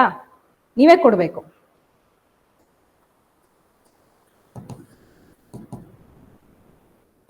ಏನು ಕಾಂಪ್ರಹೆಂಡಿಂಗ್ ಸ್ಕಿಲ್ಸ್ ಅಂತಂದ್ರೆ, ಒಂದನ್ನ ಎಷ್ಟು ಬೇಗ ಆಗುತ್ತೋ ಅಷ್ಟು ಬೇಗ ಓದಿ ಅದನ್ನ ಅರ್ಥ ಮಾಡ್ಕೊಂಡು ನಿಮ್ ಮೈಂಡ್ ಅಲ್ಲಿ ನೀವೇ ಒಂದು ಪಿಕ್ಚರ್ನ ಕ್ರಿಯೇಟ್ ಮಾಡ್ಕೊಂಡು ಜಸ್ಟ್ ಬರೆಯೋದು. ಓಕೆ, ಸಿಂಪಲ್ ಆಗಿ ಹೇಳ್ಬೇಕು ಅಂತಂದ್ರೆ ಜಸ್ಟ್, ಈಗ ನಿಮ್ಗೆ ಒಂದು 10 ಪೇಜ್ ನಾನೊಂದು ಕಂಟೆಂಟ್ ಕೊಟ್ಟಿರ್ತೀನಿ, ಮೆಟೀರಿಯಲ್, ನಿಮ್ಗೆ 1 hour ಟೈಮ್ ಕೊಡ್ತೀನಿ. ನೀವು ಓದ್ಬಿಟ್ಟು ಈ 10 ಪೇಜಲ್ಲಿ ಇರೋ ಕಂಟೆಂಟ್ನ 2 pages ಅಲ್ಲಿ ಬರಿಬೇಕು ಅಂತ ಹೇಳ್ತೀನಿ. ಫಾರ್ ಎಕ್ಸಾಂಪಲ್, ನಿಮ್ ಮೇನ್ಸ್ ಕ್ವಶನ್ಸೇ ತಗೊಳ್ಳಿ. ಈಗ ನೀವೇನೋ ಲಕ್ಷ್ಮೀಕಾಂತ್ ಬುಕ್ಕಲ್ಲೋ ಗಂಗಾಧರ್ ಬುಕ್ಕಲ್ಲೋ ಫಂಡಮೆಂಟಲ್ ರೈಟ್ಸ್ ಬಗ್ಗೆ ಒಂದು 4-5 ಪೇಜ್ ಓದಿರ್ತೀರಾ, ಅಟ್ಲೀಸ್ಟ್ 4-5 ಪೇಜ್. ಓಕೆ, ಇನ್ನ ಸ್ಪೆಸಿಫಿಕ್ ಆಗಿ ಹೇಳ್ಬೇಕು ಅಂದ್ರೆ ಆರ್ಟಿಕಲ್ 19 ಬಗ್ಗೆನೇ ಒಂದು 3 ಪೇಜ್ ಓದಿರ್ತೀರಾ ಟೆಕ್ಸ್ಟ್ ಬುಕ್ ಅಲ್ಲಿ. ಆ ಟೆಕ್ಸ್ಟ್ ಬುಕ್ ಅಲ್ಲಿ ಇರೋದನ್ನ ನಿಮ್ ಆನ್ಸರ್ ಬುಕ್ಲೆಟ್ ಅಲ್ಲಿ ಬರೆಯಕ್ ಹೋಯ್ತು ಅಂದ್ರೆ it will be more than 10 pages. Because text book ಅಲ್ಲಿ ಏನೋ ವರ್ಡ್ ಸೈಜ್ ಕಮ್ಮಿ ಇರುತ್ತೆ, ಸ್ಪೇಸಿಂಗ್ ಕಮ್ಮಿ ಇರುತ್ತೆ, ಎಲ್ಲ ಅಂದ್ರೆ ಒಂಥರ ಚೆನ್ನಾಗಿ ಫಾರ್ಮ್ಯಾಟ್ ಮಾಡಿ ಕೊಟ್ಬಿಟ್ಟಿರ್ತಾರೆ. ನಿಮ್ದೇ ರೈಟಿಂಗ್ ಅಲ್ಲಿ ಬರೆಯಕ್ ಹೋದಾಗ it will take pages together ಅಲ್ವಾ? ಸೊ ನೀವೇನ್ ಮಾಡ್ತೀರಾ, ಎಕ್ಸಾಮ್ ಅಲ್ಲಿ ಇವಾಗ ಕ್ವಶನ್ ಬಂದಿದೆ, ನಿಮ್ಗೆ 12 marks ಒಂದು ಕ್ವಶನ್ ಬಂದಿದೆ ಆರ್ಟಿಕಲ್ 19 ಮೇಲೆ. 12 marks ಅಂದ್ರೆ 1 to 1.5 page ನೀವು ಬರೀಲೇಬೇಕು ಅಲ್ವಾ? Minimum, this is minimum. ಅಥವಾ ಅವ್ರು 2 ಪೇಜ್ ಕೊಟ್ಟಿದ್ರೆ 2 ಪೇಜ್ ಬರೀಬೇಕು. ಸೊ ನೀವಲ್ಲಿ ಓದಿರೋ ಒಂದು 10 ಪೇಜ್ ಆಗುವಷ್ಟು ಆನ್ಸರ್ನ 2 pages ಹೆಂಗ್ ಕಂಪ್ರೆಸ್ ಮಾಡಿ ಬರೀತೀರಾ? You will take the good points ಅಲ್ವಾ? ಓಕೆ, ಆರ್ಟಿಕಲ್ 19 ಫಂಡಮೆಂಟಲ್ ರೈಟ್ಸ್ ಯಾವ ಪಾರ್ಟ್ ಕೆಳಗಡೆ ಇದೆ, ಏನೇನ್ ಬರುತ್ತೆ ಸಬ್ ಆರ್ಟಿಕಲ್ಸ್ ಅದ್ರ ಕೆಳಗಡೆ, ಯಾವ್ದಾದ್ರು ಸುಪ್ರೀಂ ಕೋರ್ಟ್ ಕೇಸ್ ರಿಲೇಟೆಡ್ ಏನಾದ್ರು ಆ ಕ್ವಶನ್ ಇದೆಯಾ, ಕನ್ಕ್ಲೂಷನ್ ಬರೀತೀರಾ, ಅಥವಾ ಕರೆಂಟ್ ಅಫೇರ್ಸ್ ಅಲ್ಲಿ ಏನಾದ್ರು ಅದು ಸುದ್ದಿನಲ್ಲಿ ಇದೆಯಾ, ಈ ತರ ಬರ್ದು ಹೆಂಗಾದ್ರೂ ಮಾಡಿ you will make sure you are going to finish it within the page and time allotted to you. ಅದೇ ಕಾಂಪ್ರಹೆಂಡಿಂಗ್ ಸ್ಕಿಲ್ಸ್ ಅಂದ್ರೆ ನೀವ್ ಏನ್ ಓದಿದ್ರು ಅದನ್ನ ಬರೆಯಕ್ಕಾಗಲ್ಲ. ಸೊ ರಿಪೋರ್ಟ್ಸ್ ಕೂಡ ಹಂಗೆ. ಈಗ ನಿಮ್ಗೊಂದು ರಿಪೋರ್ಟ್ ಬರುತ್ತೆ, ಒಂದು 500 ಪೇಜ್ ಇರುತ್ತೆ, ನೀವು ಆ ರಿಪೋರ್ಟ್ ಅಲ್ಲಿ ಇರೋದನ್ನ ಓದಿ ಕಾಂಪ್ರಹೆಂಡ್ ಮಾಡಿ, ಮೇ ಬಿ ನಿಮ್ ಸುಪೀರಿಯರ್ ಬಾಸ್, ಮಿನಿಸ್ಟರು, MLS ಯಾರೋ ಒಬ್ರು ಇದಾರೆ, ನೀವು ಅವ್ರಿಗೆ ಹೇಳ್ಬೇಕಾಗತ್ತೆ. ರಿಪೋರ್ಟ್ ಓದಕ್ಕಾಗತ್ತಾ? ಅವ್ರ ಮುಂದೆ ನಿಂತ್ಕೊಂಡು ಸರ್ ಹಿಂಗಿದೆ, ಈ ಪ್ಯಾರಾಗ್ರಾಫ್ ಹಿಂಗಿದೆ, ಹಂಗೆ ಹೇಳಕ್ಕಾಗತ್ತಾ? ಆಗೋದಿಲ್ಲ. ನೀವು ಓದಿ ಅರ್ಥ ಮಾಡ್ಕೊಂಡು ನೀವು ಹೇಳುವಂತ ಕೆಪಾಸಿಟಿಲಿ ಇರಬೇಕು. ಅಥವಾ ನೀವೇ ಯಾವುದೋ ಒಂದು ಕೇಸ್ ಸ್ಟಡಿ ಕಂಡಕ್ಟ್ ಮಾಡ್ತೀರಾ, ಒಂದು ಸರ್ವೆ ಮಾಡ್ತೀರಾ, ಒಂದು ಪ್ರಾಜೆಕ್ಟ್ಗೆ ನೀವೇ ಲೀಡ್ ಆಗಿರ್ತೀರಾ, ಒಂದು ಕಮಿಟಿಗೆ ನೀವೇ ಹೆಡ್ ಆಗಿರ್ತೀರಾ, ಚೇರ್ಮನ್ ಆಗಿರ್ತೀರಾ, ಅಲ್ಲಿ ನಿಮ್ ಲರ್ನಿಂಗ್ಸ್, ನಿಮ್ ಅಬ್ಸರ್ವೇಷನ್ಸ್ ನ ಎಲ್ಲ ಸೇರ್ಕೊಂಡು ನೀವೊಂದು ರಿಪೋರ್ಟ್ ರೆಡಿ ಮಾಡಲ್ವಾ? ರಿಪೋರ್ಟ್ ನೀವೇನು 10,000 ಪೇಜ ಬರೀತೀರಾ? It is humanly difficult. ಅಥವಾ ನಿಮ್ಗೆ ರಿಸ್ಟ್ರಿಕ್ಷನ್ ಇರುತ್ತೆ, ನೋಡ್ರಿ ಒಂದು 500 ಪೇಜ್ಗಿಂತ ಜಾಸ್ತಿ ಮಾಡ್ಬಿಡಿ ರಿಪೋರ್ಟ್ ಅಂತಾರೆ ಮನ್ಸ್ತಾರೆ. ಬಟ್ ನಿಮ್ ಸ್ಟಡಿ ನೀವು ಒಂದು 6 ತಿಂಗಳು ಮಾಡಿರ್ತೀರಾ, ನೀವು 6 ತಿಂಗಳು ಓದಿರೋದನ್ನ ನೀವು ಬರೀ 500 ಪೇಜ್ ಅಲ್ಲಿ ಕಂಪ್ರೆಸ್ ಮಾಡಿ ಬರಿಬೇಕು. That is an art.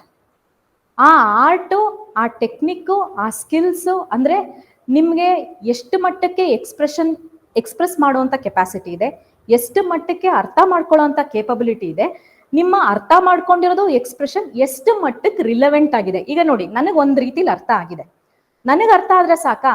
ನಾನು ಅದನ್ನ ಓದೋರ್ಗೂ ಅರ್ಥ ಮಾಡಿಸ್ಬೇಕು, ಅಥವಾ ಅದನ್ನ ನೋಡೋರ್ಗೂ ಅರ್ಥ ಮಾಡಿಸ್ಬೇಕು. ಅಂಡ್ ಬರೀ ಅರ್ಥ ಮಾಡ್ಸೋದಂದ್ರೆ ಕನ್ಫ್ಯೂಸ್ ಮಾಡಿ ಅರ್ಥ ಮಾಡ್ಸೋದಲ್ಲ, ಅಯ್ಯೋ ಹೋಗ್ಲಿ ಬಿಡಪ್ಪ ನಂಗೆ ಏನೋ ಕನ್ಫ್ಯೂಷನ್ ಇದೆ, ಆಯ್ತು ಇವ್ರು ಹೇಳ್ತಿದಾರ ಸರಿ ಒಪ್ಕೊಂಡು ಹೋಗ್ಬಿಡೋಣ ಅನ್ನೋ ತರ ಅಲ್ಲ. You have to convey your idea, you have to convince the person, ಜೊತೆಗೆ ರಿಲೆವೆಂಟ್ ಆಗಿರ್ಬೇಕು. ಈಗ ಅವ್ರು ಏನೋ ನಿಮ್ಗೆ ಟ್ರೈಬಲ್ PVTG ಬಗ್ಗೆ ಒಂದು ರಿಪೋರ್ಟ್ ನ ಕೊಡಿ ಅಂತಂದ್ರೆ, ನೀವು ಹೋಗ್ಬಿಟ್ಟು ಇನ್ನೇನೋ OBC ಬಗ್ಗೆನೋ ಅಥವಾ ಇನ್ಯಾವುದೋ ಒಂದು ವಲ್ನರಬಲ್ ಸೆಕ್ಷನ್ ಬಗ್ಗೆನೋ ರಿಪೋರ್ಟ್ ಕೊಟ್ರೆ is it relevant? May be ನೀವು ಬರ್ದಿರೋ ಕಂಟೆಂಟ್ ನ ನಾನು OBC ಪಾಯಿಂಟ್ ಆಫ್ ವ್ಯೂ ಇಂದ ಓದಿದ್ರೆ ನಾನು ಕನ್ವಿನ್ಸ್ ಆಗ್ಬೋದು, but it is not relevant for me, because my expectation is to get a report from you on PVTG ಅಲ್ವಾ? So ಈ skills, ಈ ಟೆಕ್ನಿಕ್ಸ್ ನಾಳೆ ನೀವು ಪಬ್ಲಿಕ್ ಆಫೀಸರ್ ಆದ್ಮೇಲೆ ಬೇಕಾಗತ್ತೆ. ಅದನ್ನ ಸ್ವಲ್ಪ ಮಟ್ಟಕ್ಕೆ ಮೇ ಬಿ 10% 10 to 12% ಟೆಸ್ಟ್ ಮಾಡೋದಕ್ಕೋಸ್ಕರನೇ essay ಪೇಪರ್ ಇಟ್ಟಿರೋದು, ಸುಮ್ನೆ ಇಟ್ಟಿಲ್ಲ. ಸ್ಕೂಲಲ್ಲೆಲ್ಲ ಇರ್ತಿತ್ತಲ್ಲ, ಕಂಪಲ್ಸರಿ essay ಕಂಪಲ್ಸರಿ ಬರಿಬೇಕು, ಇಲ್ಲಾಂದ್ರೆ ಮಾರ್ಕ್ಸ್ ಕೊಡಲ್ಲ ಬೇರೆ ಟೆಸ್ಟ್ ಅಲ್ಲಿ. ಆ ತರ ಅಲ್ಲ, ದೇರ್ ಇಸ್ ಅ ಪರ್ಪಸ್. ನಿಮ್ದು ಏನು ಲೀಡರ್ಶಿಪ್ ಕ್ವಾಲಿಟೀಸ್ ಇದೆ, ನಿಮ್ದು ಏನ್ ಥಾಟ್ ಪ್ರಾಸೆಸ್ ಇದೆ, ನೀವೆಷ್ಟು ಫ್ಯೂಚರಿಸ್ಟಿಕ್ ಆಗಿದ್ದೀರಾ, ಯಾವುದೋ ಒಂದು ಸಮಸ್ಯೆ ಇದೆ, ಯಾವುದೋ ಒಂದು ತೊಂದರೆ ಇದೆ ಅಂತಂದ್ರೆ ನೀವು ಅದಕ್ಕೆ ಒಬ್ಬ ಆಫೀಸರ್ ರೀತಿ ನಿಂತು ನೋಡಿ ಯಾವ ರೀತಿ ಒಂದು ನಾವೆಲ್ ಸೊಲ್ಯೂಷನ್ಸ್ ನ ಕೊಡ್ತಿದ್ದೀರಾ, ಲಾಂಗ್ ಟರ್ಮ್ ಸೊಲ್ಯೂಷನ್ಸ್ ನ ಕೊಡ್ತಾ ಇದ್ದೀರಾ, ಅಥವಾ ಸೊಲ್ಯೂಷನ್ ಕೊಡಕ್ಕಾಗಿಲ್ಲ, ಇರೋ ಒಂದು ಸಮಸ್ಯೆನ ಯಾವ ರೀತಿ ನೀವು ಅರ್ಥ ಮಾಡ್ಕೊಂಡಿದ್ದೀರಾ, ಯಾವ ರೀತಿ ಅನಲೈಸ್ ಮಾಡಿದ್ದೀರಾ, ಅದಕ್ಕೆ ರೂಟ್ ಕಾಸ್ ಏನು, ಅದೆಲ್ಲಾನು ಟೆಸ್ಟ್ ಮಾಡುವಂತ ಒಂದು ಚೆಕ್, ಸ್ಮಾಲ್ ಚೆಕ್ ನಿಮ್ಮ essay paper. Okay, so this is the purpose of keeping the essay paper for KPSC exam. ಬರೀ ಗಜೆಟೆಡ್ ಎಕ್ಸಾಮ್ ಅಲ್ಲಿ ಇದೆಯಾ ಎಸ್ಸೆ? KPSC ಮಾತ್ರ ಇದೆಯಾ? UPSC ಇದೆ, PSI ಅಲ್ಲಿ ಇದೆ ಅಲ್ವಾ, ಬೇರೆ ಬೇರೆ ಕಡೆನೂ ಇದೆ. Even when we were selected for software company ಆಕ್ಸೆಂಚರ್ದು, ನಾನು when I gave the process, ಅಲ್ಲೂ ನಮಗೂ ಎಸ್ಸೆ ಇತ್ತು. 20 minutes ಅಲ್ಲಿ ದೇವರ್ ಅಂದ್ರೆ we were given some list of topics, ಯಾವ್ದಾದ್ರು 2 ಟಾಪಿಕ್ ನ ತಗೊಂಡು 20 minutes ಅಲ್ಲಿ 2 ಎಸ್ಸೆ ಬರಿಬೇಕಿತ್ತು. ಸೊ ಎಲ್ಲಾ ಸ್ಟೇಜ್ ಅಲ್ಲೂ ಇದೆ, they just want to check. ಆಮೇಲೆ ನಿಮ್ ವೊಕ್ಯಾಬುಲರಿ, ನಿಮ್ಮ ಭಾಷೆ, ನಿಮ್ ಭಾಷೆ ಎಷ್ಟು ಕ್ಲಾರಿಟಿ ಇದೆ. It's not about grammar. ನೀವೇನೋ ಹೈಫೈ ಟರ್ಮ್ಸ್ ನ ಯೂಸ್ ಮಾಡಬೇಕು, ಹೈಫೈ ಇಂಗ್ಲಿಷ್ ಮಾಡಬೇಕು, ಹೈಫೈ ಕನ್ನಡ ದೊಡ್ಡ ದೊಡ್ಡ ಜಾರ್ಗನ್ಸ್ ಎಲ್ಲ ಯೂಸ್ ಮಾಡಬೇಕು, ಅದಲ್ಲ ಪರ್ಪಸ್. ಸರಳತೆನೇ ಪರ್ಪಸ್. ನೀವು ಎಷ್ಟು ಸಿಂಪಲ್ ಆಗಿ, ಎಷ್ಟು ಸರಳವಾಗಿ, ನಿಮ್ ತಲೆಯಲ್ಲಿ ಇಷ್ಟು ದೊಡ್ಡ ಐನ್ಸ್ಟೀನ್ ತರ ಐಡಿಯಾ ಇರ್ಬೋದು, ಬಟ್ ಐನ್ಸ್ಟೀನ್ ಐಡಿಯಾ ಬರೀ ಸೈಂಟಿಸ್ಟ್ ಅರ್ಥ ಆಗತ್ತೆ ಅಲ್ವಾ. ಈಗ ಚಂದ್ರಯಾನ್ ಬಗ್ಗೆ ಒಂದು ಕ್ವಶನ್ ಬಂದ್ಬಿಡ್ತು ಅಂತ ಅನ್ಕೊಳ್ಳಿ. If you start writing, okay ಇದಿಂಗೆ ಈ ಇಂಜಿನ್ ಇಷ್ಟು ಕೆಪಾಸಿಟಿ, ಇಷ್ಟು ರೇಂಜು, ಇಷ್ಟು ಕದಾಗತ್ತೆ, ಅದು ಕಂಬಷನ್, ನೋ, ಅರ್ಥ ಆಗಲ್ಲ. ಈಗ ನಿಮ್ದು ಪ್ರಾಬಬ್ಲಿ ಒಬ್ಬ ಸೈಂಟಿಸ್ಟ್ಗೆ ಅಥವಾ ಒಬ್ಬ ರಾಕೆಟ್ ಮಿಸೈಲ್ ಮ್ಯಾನಿಗೆ ಅರ್ಥ ಆಗ್ಬೋದಷ್ಟೇ, but for a common man, just imagine ನಿಮ್ ಇವ್ಯಾಲ್ಯೂಯೇಟರ್, ಎಕ್ಸಾಮ್ ಅಲ್ಲಿ evaluator, maybe that person is from humanities background, ನೀವು ತೀರಾ ಟೆಕ್ನಿಕಲ್ ಬರ್ದ್ಬಿಟ್ಟು ಅವ್ರಿಗೆ ಅರ್ಥನೇ ಆಗದೆ, ಅವ್ರು ಕನ್ವಿನ್ಸೂ ಆಗದೆ, ಖುಷಿನೂ ಪಡೆದೆ, ನಿಮ್ಗೆ ಮಾರ್ಕ್ಸ್ ಕಡಿಮೆ ಕೊಟ್ಬಿಟ್ರೆ. So essay is not only, ಇವಾಗ ಟೆಕ್ನಿಕಲಿ ಏನೋ ಒಂದು ಎಸ್ಸೆ ಕೇಳ್ಬಿಟ್ಟಿದ್ದಾರೆ ಅಂದ್ರೆ ನೀವು ಟೆಕ್ನಿಕಲಿ ಸ್ಟ್ರಾಂಗ್ ಇರಬೇಕು. ಮೇಡಮ್ ನಾನು ಆರ್ಟ್ಸ್ ಬ್ಯಾಕ್ ಗ್ರೌಂಡು, ನಂಗೆ ಸೈನ್ಸ್ ಅಂಡ್ ಟೆಕ್ನಾಲಜಿ ಗೊತ್ತಿಲ್ಲ, ನಂಗೆ ಇಸ್ರೋ ಬಗ್ಗೆ ಗೊತ್ತಿಲ್ಲ ಅನ್ನಂಗಿಲ್ಲ. ಹಂಗಿರೋರು ಯಾವ ರೀತಿ ಬೇರೆ ಬೇರೆ ಸೆಕ್ಟರ್ಸ್ ಅಲ್ಲಿ, ಬೇರೆ ಬೇರೆ ಆಂಗಲ್ಸ್ ಅಲ್ಲಿ, ಬೇರೆ ಬೇರೆ ಲೆವೆಲ್ಸ್ ಅಲ್ಲಿ ಎಸ್ಸೆ ಪೇಪರ್ನ ಬರೀಬಹುದು ಅಂತ I will teach you those techniques. I have many techniques. Essay ರೈಟಿಂಗ್ಗೆ ನಂಗೆ ತುಂಬಾ ಟೆಕ್ನಿಕ್ಸ್ ಇದೆ. Okay, so this is the purpose of the essay paper. Okay, the next, okay ನಾನು ಹೇಳಿದೆ ಇದು ಪರ್ಪಸ್ ಅಂತ. What is this essay? ಏನ್ essay ಅಂತಂದ್ರೆ, ಏನ್ ಬರಿಬೇಕು ನೀವು ಎಸ್ಸೆನಲ್ಲಿ ಅಂತಂದ್ರೆ, see essay is all about ನಿಮ್ಮ ಐಡಿಯಾ, ಒಂದು idea. Okay, idea, thought process,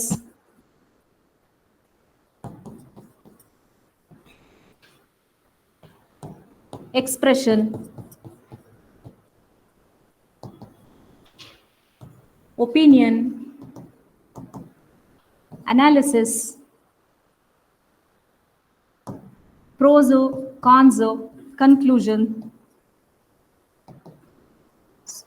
solutions. So there are so many other things also. ಅದೆಲ್ಲ ಏನು ಅಂತ when we start the regular classes we will start decoding. ಒಂದೊಂದಾದ್ಮೇಲೆ ಒಂದೊಂದು ಆಸ್ಪೆಕ್ಟ್ನೇ ನೋಡ್ಕೊಂಡು ಹೋಗೋಣ ಯಾವ ರೀತಿ ಅಂತ. ಬಟ್ ಜನರಲಿ ಎಸ್ಸೆ ಅಂದ್ರೆ ನಿಮಗೆ ಅರ್ಥ ಮಾಡಿಸ್ಬೇಕು ಅಂದ್ರೆ ಫಸ್ಟ್ ಅಂಡ್ ಫಾರ್ಮೋಸ್ಟ್ ಥಿಂಗ್, ಇದೆಲ್ಲ ನಿಮ್ಗೆ ಅರ್ಥ ಆಗ್ಲಿಲ್ಲ ಅಂದ್ರೆ okay, it is an idea. ಈಗ ಅವ್ರೊಂದು ಟಾಪಿಕ್ ಕೊಟ್ಟಿರ್ತಾರೆ. ಓಕೆ, ಆಬ್ವಿಯಸ್ಲಿ ಟಾಪಿಕ್ನ ನಾವು ಚೂಸ್, ಅಂದ್ರೆ ಮುಂಚೆ ಚಾಯ್ಸ್ ಇತ್ತು, ನಮ್ಮ ಬ್ಯಾಚ್ಗಿಂತ ಮುಂಚೆ ಚಾಯ್ಸ್ ಇತ್ತು. ಅಂದ್ರೆ 8 ಕ್ವಶನ್ ಕೊಡೋರು, part A part B 4 questions each. ಈ ಪಾರ್ಟ್ ಅಲ್ಲಿ 1 ಕ್ವಶನ್, ಈ ಪಾರ್ಟ್ ಅಲ್ಲಿ 1 ಕ್ವಶನ್ ಬರಿಬೇಕಿತ್ತು. ಸೊ 8 ಕ್ವಶನ್ ಅಲ್ಲಿ ಲಿಟ್ರಲಿ ನಾವು 2 ಕ್ವಶನ್ ನ ಚೂಸ್ ಮಾಡಿ ನಮ್ ಚಾಯ್ಸ್, ನಾವು ಯಾವ್ದ್ರಲ್ಲಿ ಚೆನ್ನಾಗಿದ್ದೀವಿ, ನಾವು ಯಾವ್ದ್ರಲ್ಲಿ ಯಾವ ಸಬ್ಜೆಕ್ಟ್ ಅಲ್ಲಿ ನಾವು ಸ್ಟ್ರಾಂಗ್ ಇದೀವಿ ಅಂತ ಅನ್ಸೋದು, ಆ ಟಾಪಿಕ್ ನ ಚೂಸ್ ಮಾಡಿ we would be writing 2 essays out of 8 essays. But last year ಅಂದ್ರೆ ಲಾಸ್ಟ್ ಎಕ್ಸಾಮಿನೇಷನ್ ಅಲ್ಲಿ 2 ಕ್ವಶನ್ ಇತ್ತು. 2 questions, 250 marks, both the questions compulsory. There is no choice. So topic ಈ ಸಲ ಅದೇ ಬರುತ್ತಾ ಅಥವಾ ತಿರ್ಗಾ ಪ್ಯಾಟರ್ನ್ ಚೇಂಜ್ ಆಗುತ್ತಾ ಗೊತ್ತಿಲ್ಲ. Don't go to the exam with a close mind. ಒಂದು ಕ್ಲೋಸ್ ಮೈಂಡ್ ಇಟ್ಕೊಂಡು ಹೋಗ್ಬೇಡಿ. ಓಕೆ, ಲಾಸ್ಟ್ ಟೈಮು ಬರೀ 2 ಕ್ವಶನ್ ಕೇಳಿದ್ದಾರೆ, ಈ ಟೈಮ್ 2 ಕ್ವಶನ್ ಬರುತ್ತೆ ಅಂತ ದಯವಿಟ್ಟು ಕ್ಲೋಸ್ ಮೈಂಡ್ ಅಲ್ಲಿ ಹೋಗ್ಬೇಡಿ. 2 ಆದ್ರೂ ಬರ್ಲಿ, 8 ಆದ್ರೂ ಬರ್ಲಿ, 4 ಆದ್ರೂ ಬರ್ಲಿ, ನೀವ್ ಎಷ್ಟು ಕ್ವಶನ್ ಬರಿಬೇಕು? 2 ಕ್ವಶನ್ ಬರಿಬೇಕು. It's okay.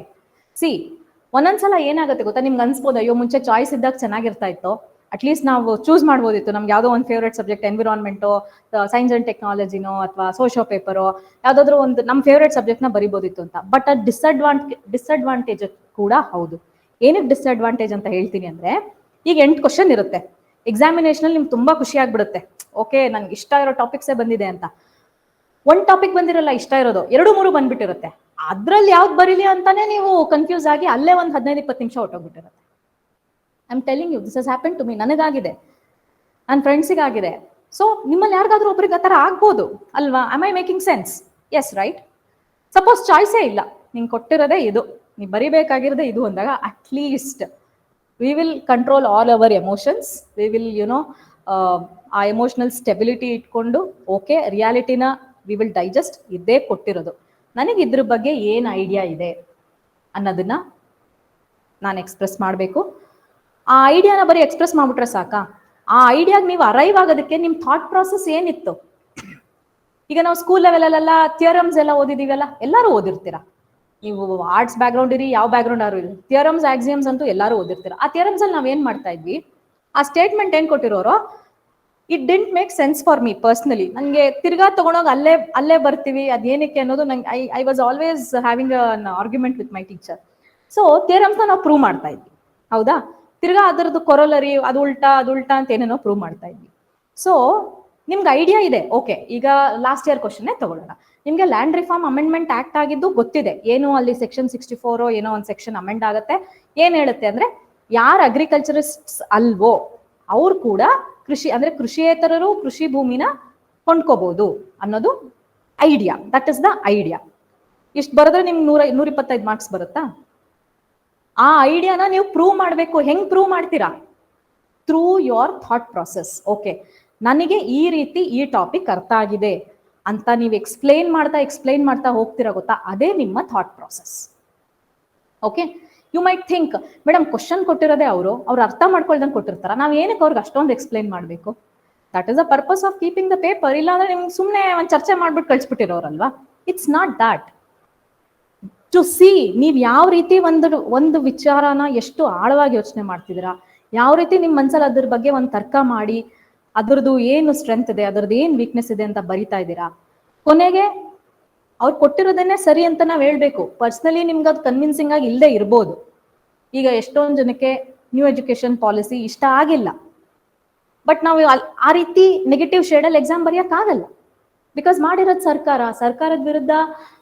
C you might express your dissatisfaction ಬೇರೆ ರೀತಿ. ಅದನ್ನ ಹೇಳ್ಕೊಡ್ತೀನಿ technique. Like if you are not convinced with whatever some scheme, some policy. ಈಗ ಫಾರ್ ಎಕ್ಸಾಂಪಲ್ ಇದು ಶಕ್ತಿ ಸ್ಕೀಮ್ ತಗೊಳ್ಳೋಣ. ಗಂಡು ಮಕ್ಳಿಗೆ ತುಂಬಾ ಅಸಮಾಧಾನ ಇದೆ ಆ ಸ್ಕೀಮ್ ಬಗ್ಗೆ ಅಲ್ವಾ? ನಾವು ನೋಡಿದೀವಿ ಲೈವ್. ಏನಕ್ಕೆ ಅವ್ರಿಗೆ ಎಲ್ಲ ಆಫೀಸರ್ಸು ಎಲ್ಲ ಗೌರ್ಮೆಂಟ್ ಸಂಬಳ ತಗೊಳ್ಳೋರು ಎಲ್ಲರಿಗೂ ಏನಕ್ಕೆ ಫ್ರೀ, ನಮಗೆ ಬರೀ 50%. ಸಪೋಸ್ ನಾಳೆ ಕ್ವೆಶನ್ ಶಕ್ತಿ ಸ್ಕೀಮ್ ಅಥವಾ 5 ಗ್ಯಾರಂಟಿಗಳ ಬಗ್ಗೆನೇ ಬಂದ್ಬಿಡ್ತು ಒಂದು ಎಸ್ಸೆ ಪೇಪರು ಅಂತಂದ್ರೆ ಏನ್ ಮಾಡ್ತೀರಾ? ಸ್ಟ್ರೈಕ್ ಮಾಡ್ತೀರಾ? ಎಕ್ಸಾಮ್ ಬರಿತಾ ಹಂಗ ಆಗಲ್ಲ.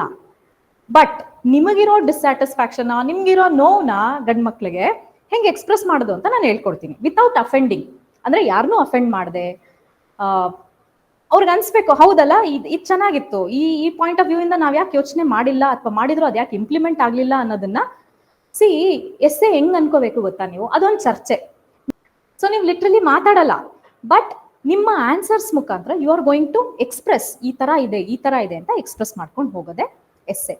ಸೊ ಅದಕ್ಕೆ ನಾನು ಇಷ್ಟೆಲ್ಲ ಪಾಯಿಂಟ್ಸ್ ಹೇಳಿದೆ. ಎಕ್ಸ್ಪ್ರೆಷನ್ನು, ಆಮೇಲೆ ಪ್ರತಿಯೊಂದಕ್ಕೂ ಟೆಕ್ನಿಕ್ ಇದೆ. That is why you need practice, that is why you need class ಅಂತ ಹೇಳ್ತೀನಿ. ಸಿ ನನಗೆ ಎಲ್ಲ ಟೆಕ್ನಿಕ್ಸು ಒಂದೇ ಕಡೆಯಿಂದ ಸಿಗ್ಲಿಲ್ಲ. ಅಷ್ಟು ವರ್ಷದ effort. Like you know right, I started preparing ಒಂದು ತುಂಬಾ ಹಳೇದು ನನ್ನ ಪ್ರಿಪ್ರೇಷನ್ದು ಇದೆಲ್ಲ. ಸೊ ಈ ಪ್ರಿಪ್ರೇಷನ್ ಅವಧಿನಲ್ಲಿ ನಂದು ಏನು ಪ್ಲಸ್ ಇತ್ತು, ಏನು ಮೈನಸ್ ಇತ್ತು. ಇವಾಗ ಒಂದು ಎಸ್ಸೆ ಬರ್ದೆ, ಅದಕ್ಕೆ ಒಳ್ಳೆ ಮಾರ್ಕ್ಸ್ ಬರ್ತಿದೆ ಅಂದ್ರೆ ನಾನು ಅಬ್ಸರ್ವ್ ಮಾಡ್ತಾ ಇದ್ದೆ, ಏನಕ್ಕೆ ಒಳ್ಳೆ ಮಾರ್ಕ್ಸ್ ಕೊಟ್ಟಿದ್ದಾರೆ, ಕಮೆಂಟ್ ಇರೋದಲ್ವಾ ಟೆಸ್ಟ್ ಅಲ್ಲಿ. ಓಕೆ, ಸೊ ಅದನ್ನ ಸ್ಟ್ರೆಂತ್ ಮಾಡ್ಕೋತಾ ಇದೆ. ಬಟ್ ಯಾವುದೋ ಒಂದಕ್ಕೆ ತುಂಬಾ ಚೆನ್ನಾಗಿ ಮಾರ್ಕ್ಸ್ ಬಂದಿಲ್ಲ ಅಂತಂದ್ರೆ ಏನ್ ಮಿಸ್ಟೇಕ್ ಮಾಡಿದೆ.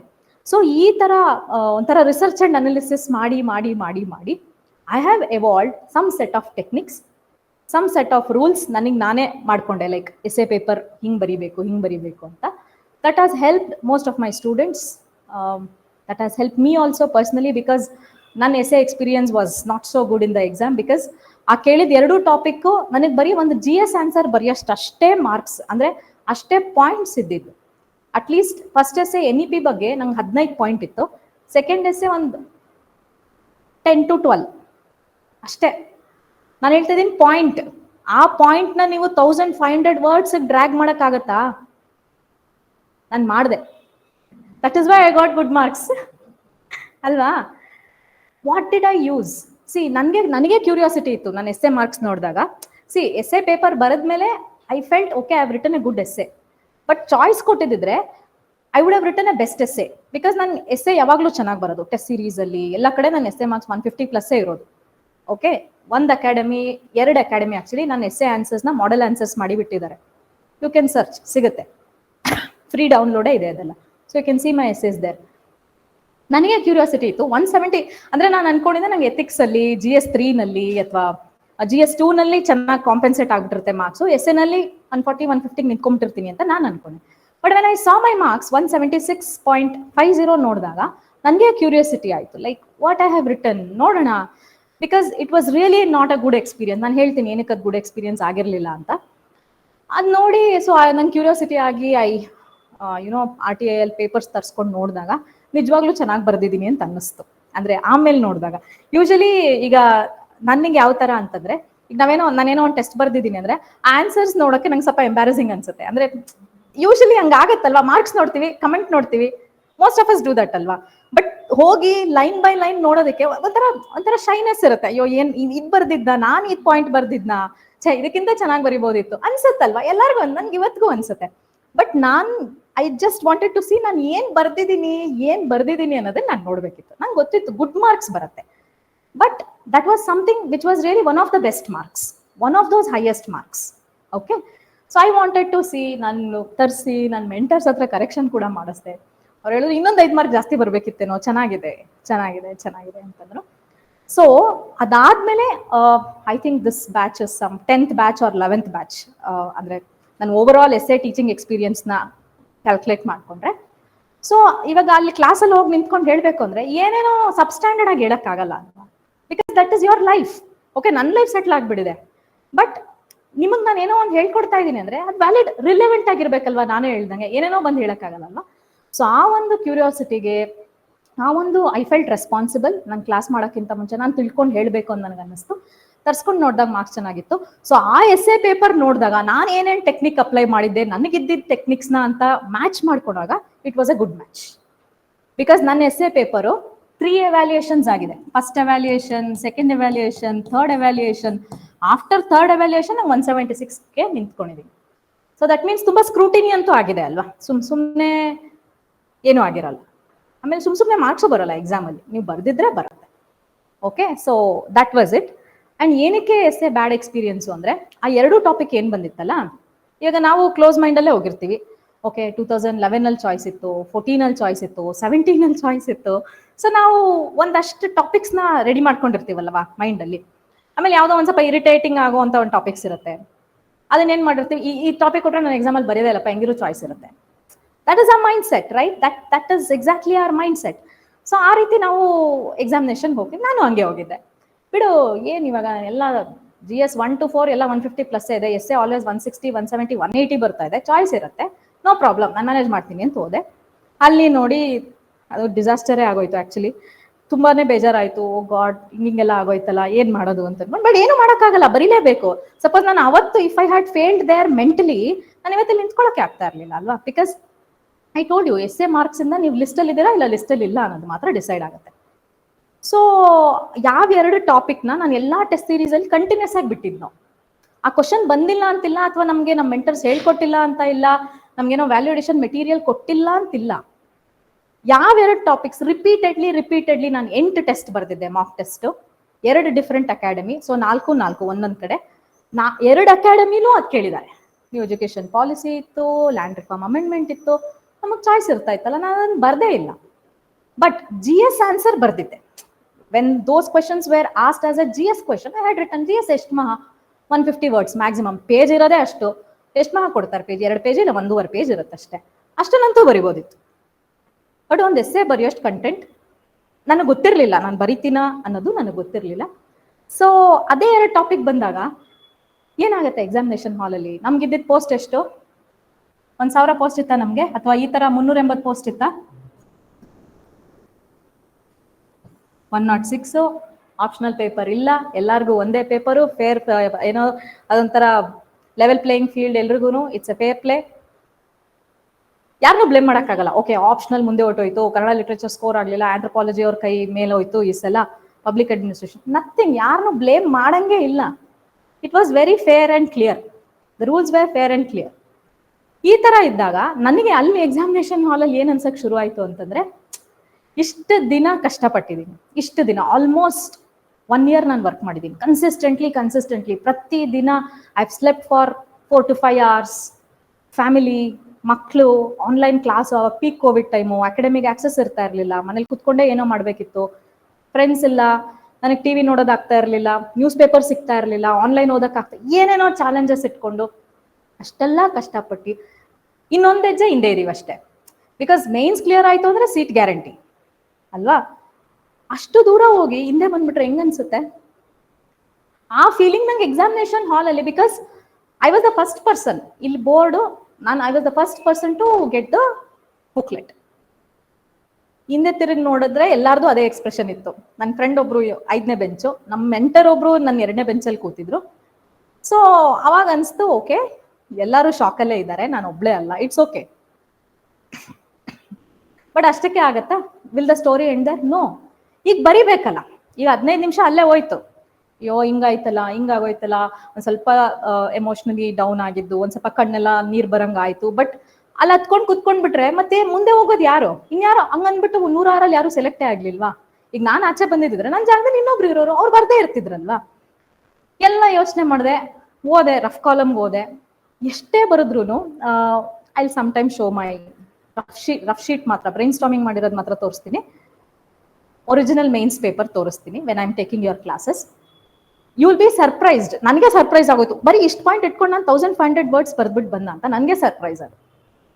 ನೋಡಿದೆ ಸೋರ್ಸ್ ಅಂದ್ರೆ ಬರ್ತಾನೆ ಇಲ್ಲ, ಪಾಯಿಂಟ್ಸ್ ಜನರೇಟ್ ಆಗ್ತಾ ಇಲ್ಲ. ಈಗ ಹಂಗೂ ತೀರಾ ಸ್ಪೆಸಿಫಿಕ್ ಆಗಿ ನನ್ಗೆ ತುಂಬಾ ನೆನಪಾಗಿದ್ದು ಅಂತಂದ್ರೆ, ನ್ಯೂ ಎಜುಕೇಶನ್ ಪಾಲಿಸಿ ಬಗ್ಗೆ ಒಂದು GS ಆನ್ಸರ್ ಬರ್ದಿದ್ದೆ.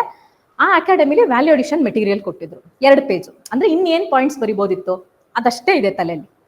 ಆ 2 ಪೇಜ್ನ ನಾನು ಬರಿತೀನಿ ಅಂದ್ರೆ ಒಂದು 4 ಪೇಜ್ ಆಗ್ಬೋದಷ್ಟೇ. ಇನ್ನ ಲ್ಯಾಂಡ್ ರಿಫಾರ್ಮ್ ಅಮೆಂಡ್ಮೆಂಟ್ ಆಕ್ಟ್ ಅಂತೂ ಐ ಸ್ವೇರ್ ನನಗೆ ನೆನಪಿದ್ದು, ಹಿಂದೂ ಪೇಪರ್ ಅಲ್ಲಿ ಒಂದು ಆರ್ಟಿಕಲ್ ಬಂದಿತ್ತು, ಹಿಂಗೆ ಬಾಕ್ಸ್ ಅಲ್ಲಿ ಕೊಟ್ಟಿದ್ರು. ಅಂದ್ರೆ ಹಳೆ ಆಕ್ಟ್ ಏನು, ಓಲ್ಡ್ ಆಕ್ಟ್ ಏನಿತ್ತು, ನ್ಯೂ ಆಕ್ಟ್ ಏನಿದೆ, ಇಷ್ಟೇ. ಒಂದ್ 7 ರಿಂದ 8 ಪಾಯಿಂಟ್ ಅಷ್ಟು ಬಿಟ್ರೆ ನನ್ಗೆ ಇನ್ನೇನು ನೆನಪಾಗ್ತಾ ಇಲ್ಲ. ಏನಂದ್ರೆ ಏನು ನೆನಪಾಗ್ತಾ ಇಲ್ಲ. ಆಮೇಲೆ ಅವ್ರೇನಾದ್ರು ಬರೀ ಎಸ್ಸೆನ write an essay on new education policy ಅಂತ ಕೇಳಿದ್ರ, ಅಥವಾ write an essay on land reform amendment act? No, it was an applied question. ಸವಾಲುಗಳನ್ನು ಸವಾಲಿನ ರೀತಿ ಎದುರಿಸಲು ಯುವ ಜನತೆಗೆ ಸಹಾಯ ಮಾಡುತ್ತದೆ ಅಂತ ಏನೋ. ಅಂದ್ರೆ new education policy will empower the youth to face the challenges in a challenging way. That was the question. ಉಳುವವರಿಗಲ್ಲ ಭೂಮಿ, ಕೃಷಿಯಲ್ಲಿ ಆಸಕ್ತಿ ಇರುವವರಿಗೆ ಅಂತ ಅದೇನೋ ಆ ತರ ಒಂದು ಸೆಕೆಂಡ್ ಕ್ವಶನ್ ಇತ್ತು. So it was a closed question, but it was an applied question. ನಾನು ಹೇಳ್ಕೊಡ್ತೀನಿ ರೆಗ್ಯುಲರ್ ಕ್ಲಾಸಿಗೆ ಬಂದಾಗ, what is a closed question, what is an open question, ಅದನ್ನ ಹೆಂಗೆ ನಾವು ಯಾವ ಸ್ಟೈಲಲ್ಲಿ ತಗೊಂಡು ಹೋಗ್ಬೋದು, ದೋಸ್ ಟೆಕ್ನಿಕ್ಸ್. ಸೊ ಈಗ ನನ್ನ ತಲೆಗೆ ಬಂದಿದ್ದು ಇಷ್ಟೇ. ಅವತ್ತು ಎಕ್ಸಾಮ್ ಬರಿತಾ ಇದ್ದಾಗ ನನಗೆ ನನ್ನ ಸ್ಟ್ರೆಂತ್ ಗೊತ್ತು, ನನ್ನ ವೀಕ್ನೆಸ್ ಗೊತ್ತಲ್ವಾ, ಎಲ್ಲರಿಗೂ, ನಿಮ್ಮೆಲ್ರಿಗೂ ಗೊತ್ತಿರುತ್ತೆ. ಬಟ್ ಅದು ಗೊತ್ತಾದಾಗ, ವೀಕ್ನೆಸ್ ಗೊತ್ತಾದಾಗ ಈಗೋ ತಗೊಂಡ್ಬರ್ಬೇಡಿ ಮಧ್ಯದಲ್ಲಿ. ಓಕೆ, ಡೋಂಟ್ ಬ್ರಿಂಗ್ ದೇರ್ ಈಗೋ. ಅಯ್ಯೋ ಇದು ನನಗೆ ಗೊತ್ತಿಲ್ವಾ, ಡೋಂಟ್ ಫೈಟ್ ವಿತ್ ಯೋರ್ ಈಗೋ. ಒಪ್ಕೊಂಬಿಡಿ, ಹೌದು ನನಗೆ ಗೊತ್ತಿಲ್ಲ, ಐ ಡಿಂಟ್ ನೋ, ಇವಾಗ ಬಂದ್ಬಿಟ್ಟಿದೆ. ಈಗ ಫೇಲ್ ಅಂತೂ ಆಗಕ್ಕಾಗಲ್ಲ, ಹಿಂದೆ ತಿರುಗಿ ನೋಡಕ್ಕಾಗಲ್ಲ, ಮುಂದೆ ಹೋಗ್ಲೇಬೇಕು. ಬಿಕಾಸ್ ಮಿಕ್ಕಿದ ಸಬ್ಜೆಕ್ಟ್ ಎಲ್ಲ ಚೆನ್ನಾಗಿ ಓದ್ಬಿಟ್ಟಿರ್ತೀವಲ್ಲ, GS 1, 2, 3, 4 ಅಷ್ಟೆಲ್ಲ ಕಷ್ಟಪಟ್ಟಿದ್ದು. ನಾನು ಯಾವ ತರ ಅಂತಂದ್ರೆ, ನಾನೊಂದನ್ನು ಓದಿದ್ದೀನಿ ಅಂದ್ರೆ ಅದು ವೇಸ್ಟ್ ಅಂತೂ ಆಗ್ಬಾರ್ದು, ಅದು ಬರ್ದೇ ಬರ್ಬೇಕು. ನಾನು ಹೆಂಗಾದ್ರೂ ಅದನ್ನ ಲಿಂಕ್ ಮಾಡಿ ಬರ್ದೇ ಬರ್ಬೇಕು ಅನ್ನೋದು ನನ್ನ ಒಂದು ಆಟಿಟ್ಯೂಡ್ ಇತ್ತು. ಕುತ್ಕೊಂಡು ಯೋಚನೆ ಮಾಡಿದೆ. ಈಗ 2 ತರ ಬರಿಬೋದು ಎಸ್ಸೆನ. ಒಂದು, ಐ ಕ್ಯಾನ್ ಮೇಕ್ ಇಟ್ ತುಂಬಾ ಟೆಕ್ನಿಕಲ್, ಇನ್ನೊಂದು ನಾನ್ ಟೆಕ್ನಿಕಲ್. ಈಗ ಟೆಕ್ನಿಕಲ್ಲೇ ಮಾಡಬೇಕು ಅಂತಂದ್ರೆ ನನ್ನ ಹತ್ರ ಅಟ್ಲೀಸ್ಟ್ ಒಂದು 60 ಪಾಯಿಂಟ್ ಆದ್ರೂ ಇರಬೇಕು. ಒಂದೊಂದು ಪಾಯಿಂಟ್, ಒಂದೊಂದು ಪ್ಯಾರಾಗ್ರಾಫ್ ಅಲ್ಲಿ ನಾನು ಒಂದೊಂದು ಐಡಿಯಾನ ಎಕ್ಸ್ಪ್ರೆಸ್ ಮಾಡ್ತೀನಿ ಅಂತಂದ್ರೆ ನನ್ನ ಹತ್ರ ಅಟ್ಲೀಸ್ಟ್ 60 ಪಾಯಿಂಟ್ಸ್ ಇರಬೇಕು. ನನ್ನ ಹತ್ರ ಎಷ್ಟಿದೆ? 15, 8 ರಿಂದ 12. ಈಗ ಟೆಕ್ನಿಕಲಿ ನಾನು ಬರೆಯಕ್ಕಾಗಲ್ಲ ಅಂತ ನಾನು ಕನ್ವಿನ್ಸ್ ಆಗ್ಬಿಟ್ಟೆ. Not just for 1 essay, for both the essays. 2 essayಗೂ ನಾನು ಟೆಕ್ನಿಕಲಿ ಬರೆಯಕ್ಕಾಗಲ್ಲ. ಅಂದ್ರೆ ತೀರಾ ಡೆಪ್ತಿಗೆ ಹೋಗೋದು. ಈಗ ಫಾರ್ ಎಕ್ಸಾಂಪಲ್ ಟೆಕ್ನಿಕಲಿ ಯಾವ ತರ ಅಂತಂದ್ರೆ, 5+2+3+3+ ಅದೇನೋ ಇತ್ತಲ್ಲ, ನಂಗೆ ಮರ್ತೋಗಿದೆ ಅದು ಸ್ಟೇಟ್ಮೆಂಟ್. ಆ ತರ ಒಂದೊಂದನ್ನು ಡಿಕೋಡ್ ಮಾಡೋದು. ಈ 3 ವರ್ಷಕ್ಕೇನು, ಆ 3 ವರ್ಷಕ್ಕೇನು, ಆ 2 ವರ್ಷಕ್ಕೇನು, ಅಲ್ಲೇನೇನು ಸಪೋರ್ಟ್ ಸಿಸ್ಟಮ್ ಇದೆ ಗೌರ್ಮೆಂಟ್, ಅಷ್ಟೆಲ್ಲ ಇರಲಿಲ್ಲ ನನಗೆ. ಆ ಥರ ಇದೆ ಅಂತ ಗೊತ್ತಿತ್ತು, GS ಆನ್ಸರ್ ಪರ್ಪಸ್ ಇಂದ ಮಾತ್ರ ಗೊತ್ತಿತ್ತಷ್ಟೇ. ಇನ್ನ ಲ್ಯಾಂಡ್ ರಿಫಾರ್ಮ್ ಅಮೆಂಡ್ಮೆಂಟ್ ಆಕ್ಟ್ ಹೋಗ್ಬಿಟ್ರೆ ಅದು ಅದೇ ತರ, ಆಕ್ಟ್, ಕ್ಲಾಸು, ಸಬ್ ಕ್ಲಾಸು, ಸಬ್ ಸೆಕ್ಷನ್, ಯಾವ ಸೆಕ್ಷನ್ ಅಮೆಂಡ್ ಆಗಿದೆ, ಹಳೇದು ಏನಿತ್ತು ಅನ್ನೋದು ಬಿಟ್ರೆ ನನಗೆ ಏನು ಅಂತ ಐಡಿಯಾ ಏನಿರ್ಲಿಲ್ಲ. ಅದೇ GS ಆನ್ಸರ್ ಚೆನ್ನಾಗಿ ಬರಿಬೋದಿತ್ತು, ಒಂದು 200-250 ವರ್ಡ್ ಅಂತೂ ಕಂಫರ್ಟೇಬಲ್ ಆಗಿ ಬರೆಯೋಷ್ಟಿತ್ತು. ಬಟ್ ನಾವು ಎಷ್ಟು ವರ್ಡ್ಸ್ ಬರಿಬೇಕು? 125 ಮಾರ್ಕ್ಸ್ ಅಂದ್ರೆ ಮಾರ್ಕ್ಸ್ ಇಂಟು 10 ಅಂತ ಅನ್ಕೊಂಡ್ರು 1250 ವರ್ಡ್ಸ್ ಬರಿಬೇಕು. ಬಟ್ ಅಲ್ಲಿ ಇನ್ನ 2-3 ಪೇಜ್ ಎಕ್ಸ್ಟ್ರಾ ಬಿಟ್ಟಿರ್ತಾರೆ ನಿಮ್ಗೆ. ಸೊ ಮ್ಯಾಕ್ಸಿಮಮ್ ಮಿನಿಮಮ್ 1250 ನೀವು ಬರೀಲೇಬೇಕು, ಮ್ಯಾಕ್ಸಿಮಮ್ 1500 ಅಷ್ಟಕ್ಕೆ ಪೇಜ್ ಮುಗ್ದೋಗುತ್ತೆ, ಸಾಕಾಗುತ್ತೆ. ಸೊ ಮ್ಯಾಕ್ಸಿಮಮ್ ಇರುತ್ತಲ್ಲ ನಮ್ಮ ತಲೆಯಲ್ಲಿ, ಜಾಸ್ತಿ ಬರೆದ್ರೆ ಜಾಸ್ತಿ ಮಾರ್ಕ್ಸ್ ಬಂದ್ಬಿಡುತ್ತೆ, ಪೇಜ್ ಬಿಟ್ರೆ ಕಡಿಮೆ ಮಾರ್ಕ್ಸ್ ಬಂದ್ಬಿಡುತ್ತೆ, ನನ್ಗೆ ಅದೆಲ್ಲ ಇತ್ತು. ಬಟ್ ನಾನು ಪೇಜ್ ತುಂಬಿಸ್ ಬರ್ತಾ ಇರಲಿಲ್ಲ, ಬರೀ ಪೇಜ್ ತುಂಬಿಸ್ ಬರ್ತಾ ಇಲ್ಲ, ನಾನು ರಿಲೆವೆಂಟ್ ಆಗಿರೋ ಕಂಟೆಂಟೇ ಬರ್ದು ನಂಗೆ ಪೇಜ್ ಸಾಲ್ತಾ ಇರಲಿಲ್ಲ. ಆ ಥರ ಇರ್ತಾ ಇತ್ತು ನನ್ನ ಆನ್ಸರ್ಸ್, ಬಿಕಾಸ್ ನನ್ನ ಹತ್ರ ಕಂಟೆಂಟ್ ತುಂಬಾ ಚೆನ್ನಾಗಿತ್ತು. ಸೊ ಆ ರೀತಿ ಓಕೆ, ಇವಾಗ ಕನ್ವಿನ್ಸ್ ಆದೆ, ನಾನ್ ಟೆಕ್ನಿಕಲ್ ಎಸ್ಸೇನೇ ಇದು, this is how it is going to go. ಈಗ ನಾನ್ ಟೆಕ್ನಿಕಲ್ ಎಸ್ಸೇ ಅಂತಂದ್ರೆ ಡಿಸ್ಅಡ್ವಾಂಟೇಜೇ ಜಾಸ್ತಿ. ಅದರಿಂದ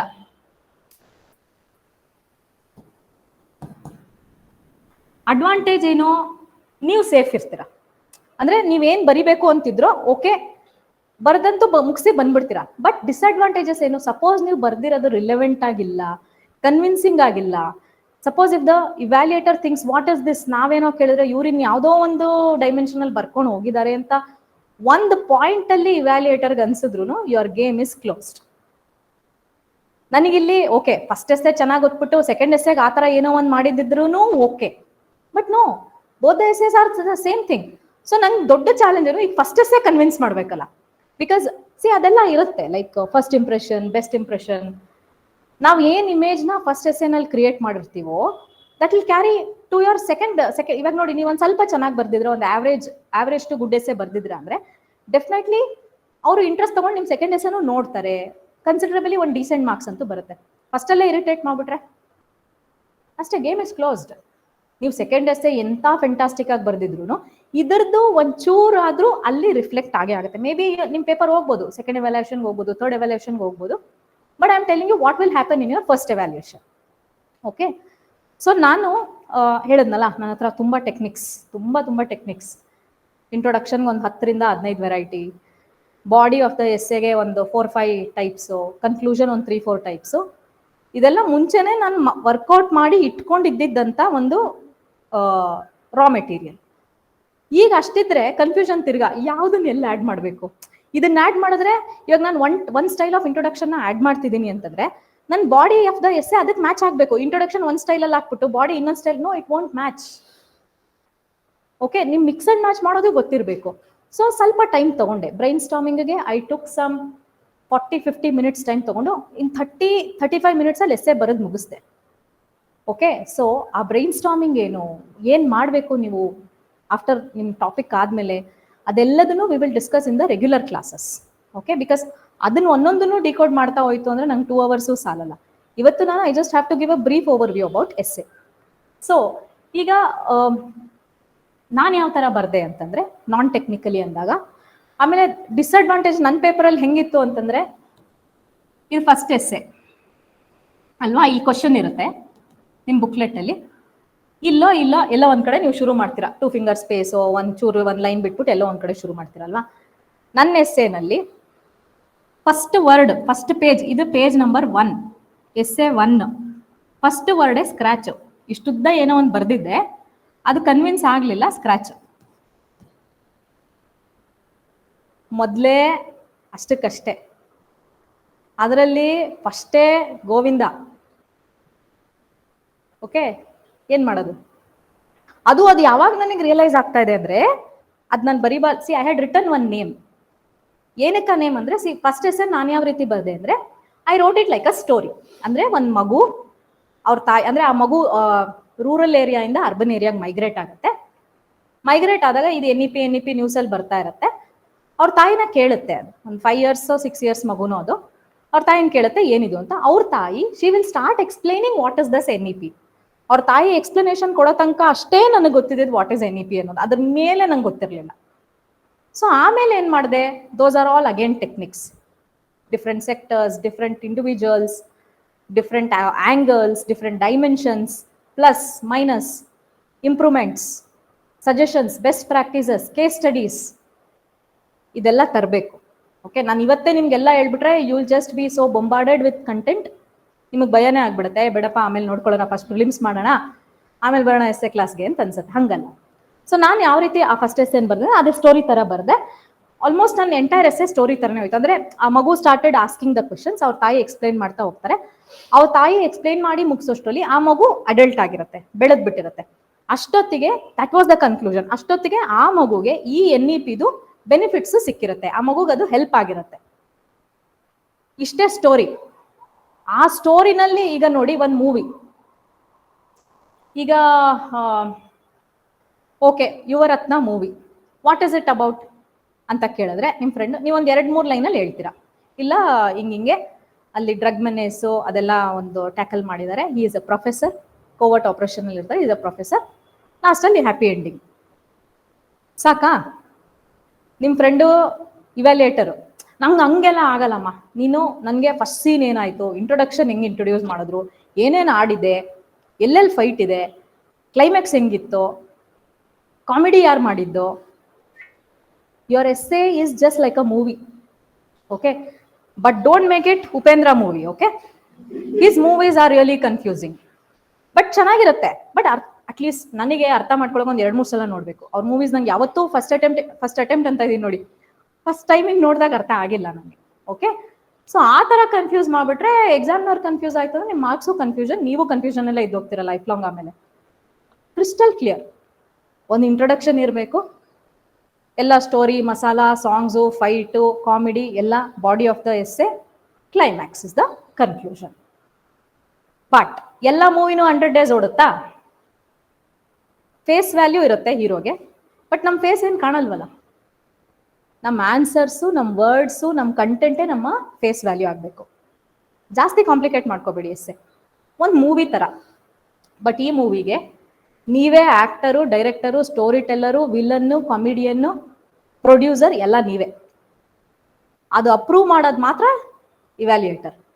ಓಕೆ, ನೀವು ಇಷ್ಟನ್ನೇ ತಲೆಯಲ್ಲಿ ಇಟ್ಕೋಬೇಕು, ಜಾಸ್ತಿ ಕನ್ಫ್ಯೂಸ್ ಮಾಡಬಾರ್ದು, ಅವ್ರನ್ನ ಕನ್ವಿನ್ಸ್ ಮಾಡಬೇಕು.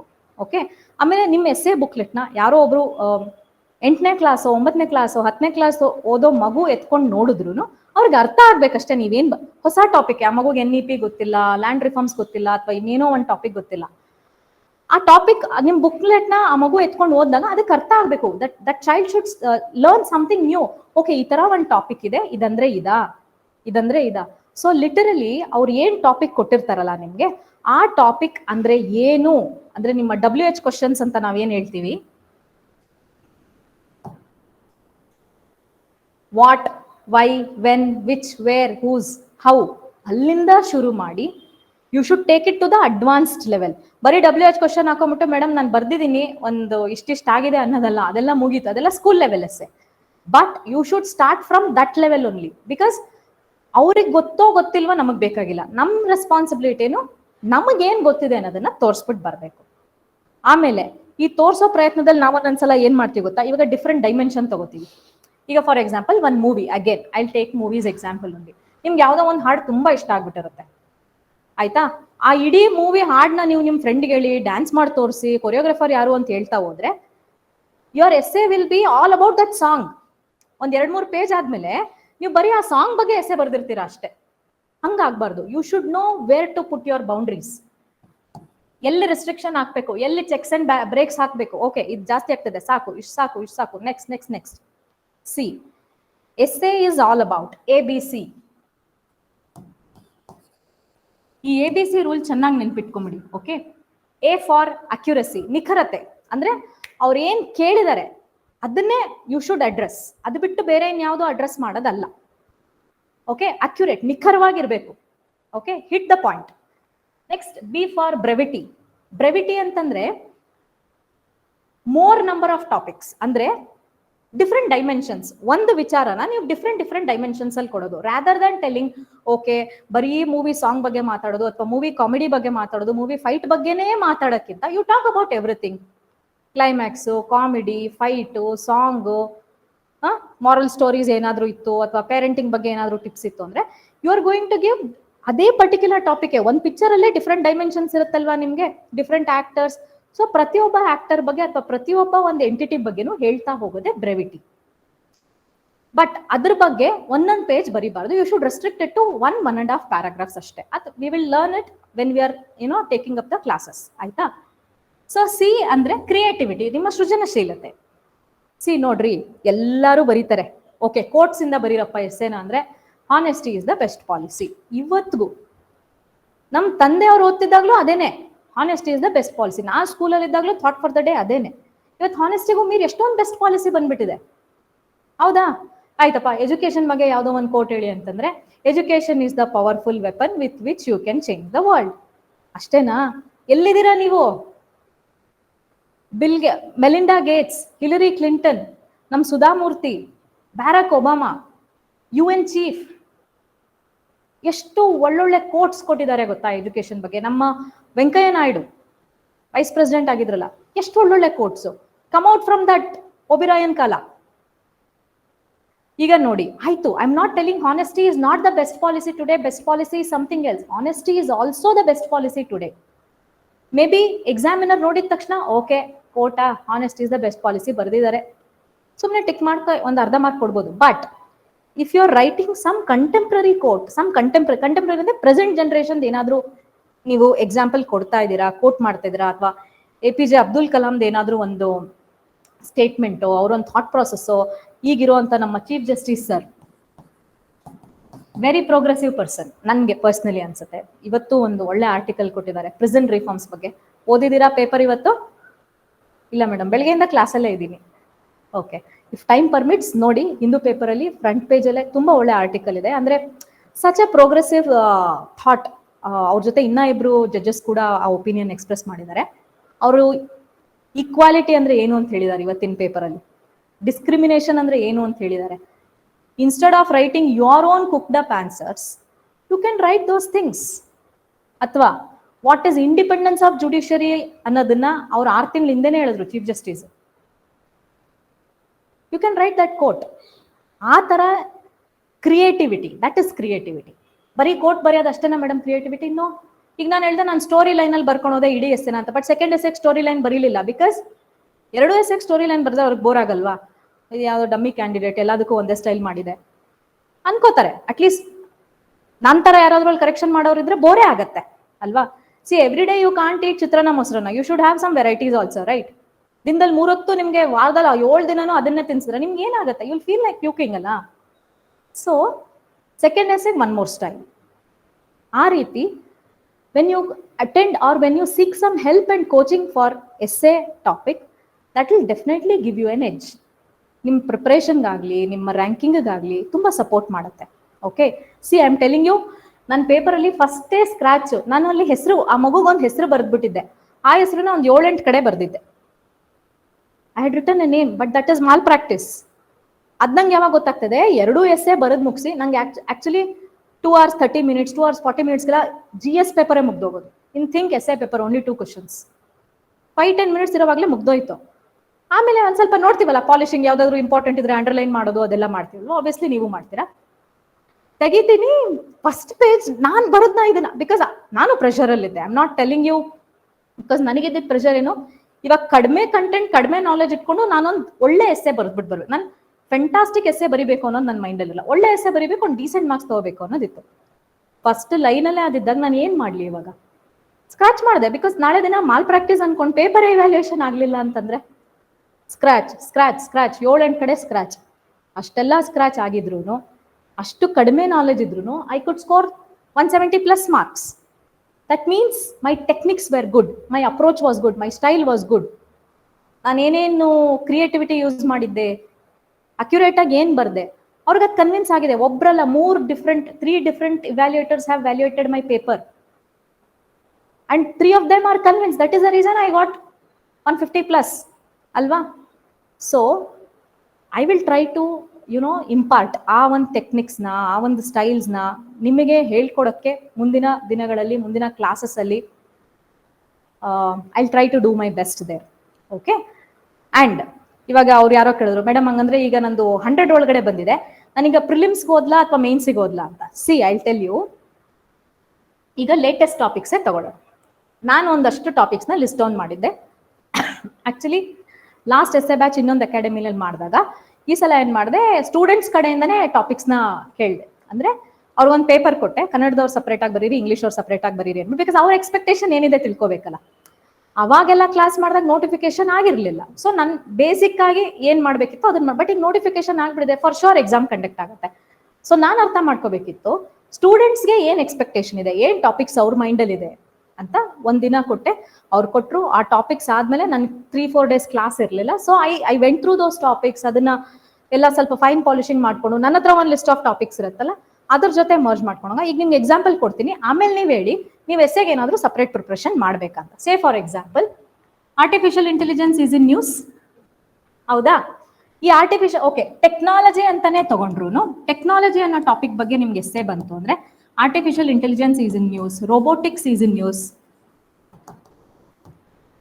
ಸೈಬರ್ ಕ್ರೈಮ್ ಅಥವಾ cyber related issues, cyber security is in news. ಇದೆಯಾ ಇಲ್ವಾ? Overall technological ಡೆವಲಪ್ಮೆಂಟೇ,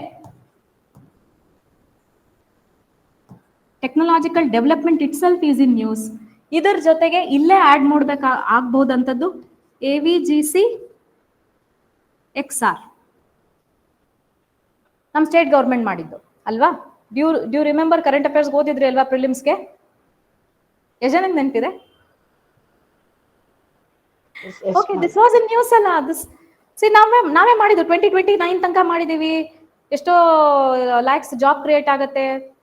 what is AVGX? Animation, visual effects, gaming, comics, extended reality. So ಇದಿಷ್ಟನ್ನು ಟೆಕ್ನಾಲಜಿ ಕೆಳಗಡೆ ಹಾಕೊಳ್ಳೋಣ ಫಾರ್ ಎಕ್ಸಾಂಪಲ್. ಓಕೆ, ಇನ್ನು ಪಾಲಿಟಿ ಟಾಪಿಕ್ಸ್ ಅಂತ ಹಾಕೊಂಡಾಗ 106th constitutional amendment act, reservation, women reservation, okay, CAA, UCC, ಆಮೇಲೆ electoral bonds, simultaneous election. ಯಾರು ಕೊಟ್ಟಿದ್ದು report? Very good. So ಆ ಥರ ಸೈಮಲ್ಟೇನಿಯಸ್ ಎಲೆಕ್ಷನ್ ಅಥವಾ fiscal federalism, we are having some juggling ಅಲ್ವಾ? ವಿ ಆರ್ ಸ್ವಲ್ಪ ಫ್ರಿಕ್ಷನ್ ನಡೀತಾ ಇದೆ, ನಮಗೆ ಸರಿಯಾಗಿ ಕೊಡ್ತಾ ಇಲ್ಲ ಟ್ಯಾಕ್ಸ್ ಬೆನಿಫಿಟ್ಸ್ ಅಂತ. ಸೊ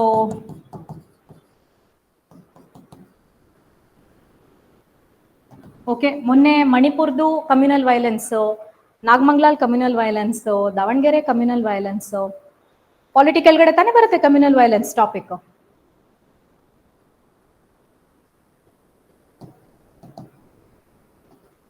ಆಯ್ತಾ? ಸೈನ್ಸ್ ಅಂಡ್ ಟೆಕ್ನಾಲಜಿ ಟಾಪಿಕ್ಸ್ನ ನೋಟ್ ಮಾಡ್ಕೊಂಡ್ರಾ? ನೆಕ್ಸ್ಟ್ ಈಗ ecology environment.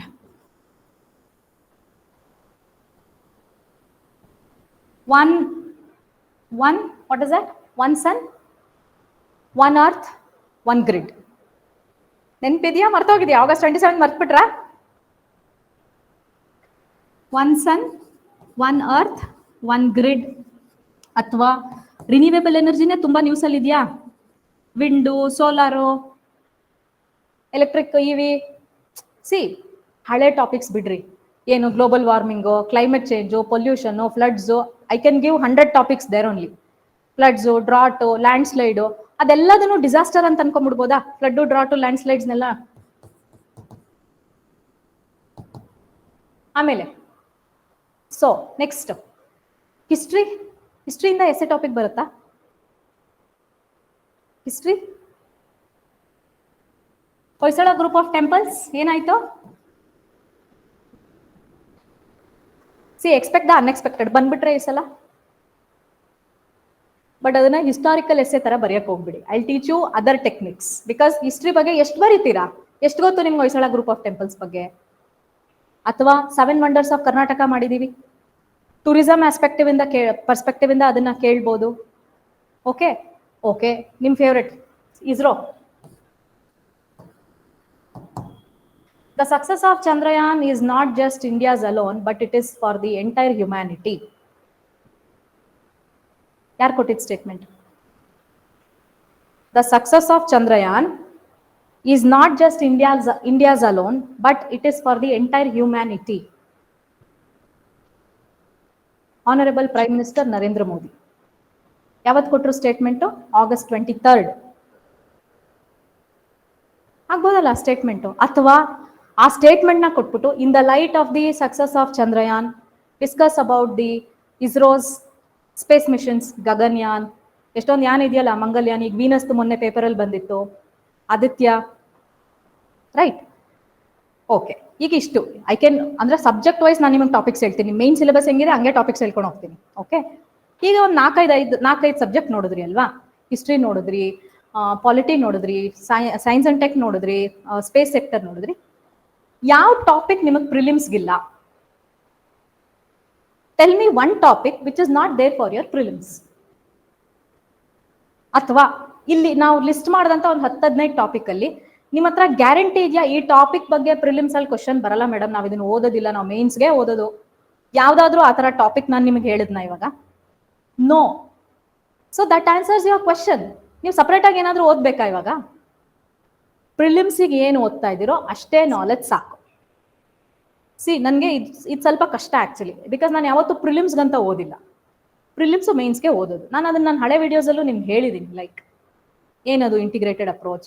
Take the common subjects: history, polity, geography, economy, science and technology, ecology, environment, economic survey, budget, schemes, policies, programmes. ಇದೆಲ್ಲ ಕಾಮನ್ ಸಬ್ಜೆಕ್ಟ್ಸೇ ಅಲ್ವಾ? ನೀವು ಎಸ್ಸೆಗೋಸ್ಕರ ಸಪ್ರೇಟ್ ಪ್ರಿಪ್ರೇಷನ್ ಮಾಡೋದು ಬೇಡ. If you ask me for the content, ನೀವು ಟೆಕ್ನಿಕ್ಸ್ಗೆ ನಾನು 150+ 180+ ತೆಗಿಬೇಕು ಅಂದ್ರೆ you need the class, you please come to class. ಇಲ್ಲ ಮೇಡಮ್, ನಾನು ಬರೀ 140 150 ನಿಂತ್ಕೋತೀನಿ ಅಂದ್ರೂ ಸಾಕು, don't come to class. I tell you what to read. 50% is your main syllabus. ಅಥವಾ ನಿಮಗೆ ಭಯ ಆಗತ್ತಲ್ವಾ ಮೇನ್ಸ್ ಅಂತ ಅಂದ್ಬಿಟ್ರೆ, ಪ್ರಿಲಿಮ್ ಸಿಲೆಬಸ್ ಅಂತಾನೆ ತಗೊಳ್ಳಿ. There can be a question on Chandrayaan, there can be a question on AVGC, there can be a question on Hoysala temples, there can be a question on global warming, one sun, one earth, one grid ಬಗ್ಗೆ question ಬರ್ಬೋದು. So prelims, ಈಗ ಪ್ರಿಲಿಮ್ಸ್ನೇ justify ಮಾಡೋಣ.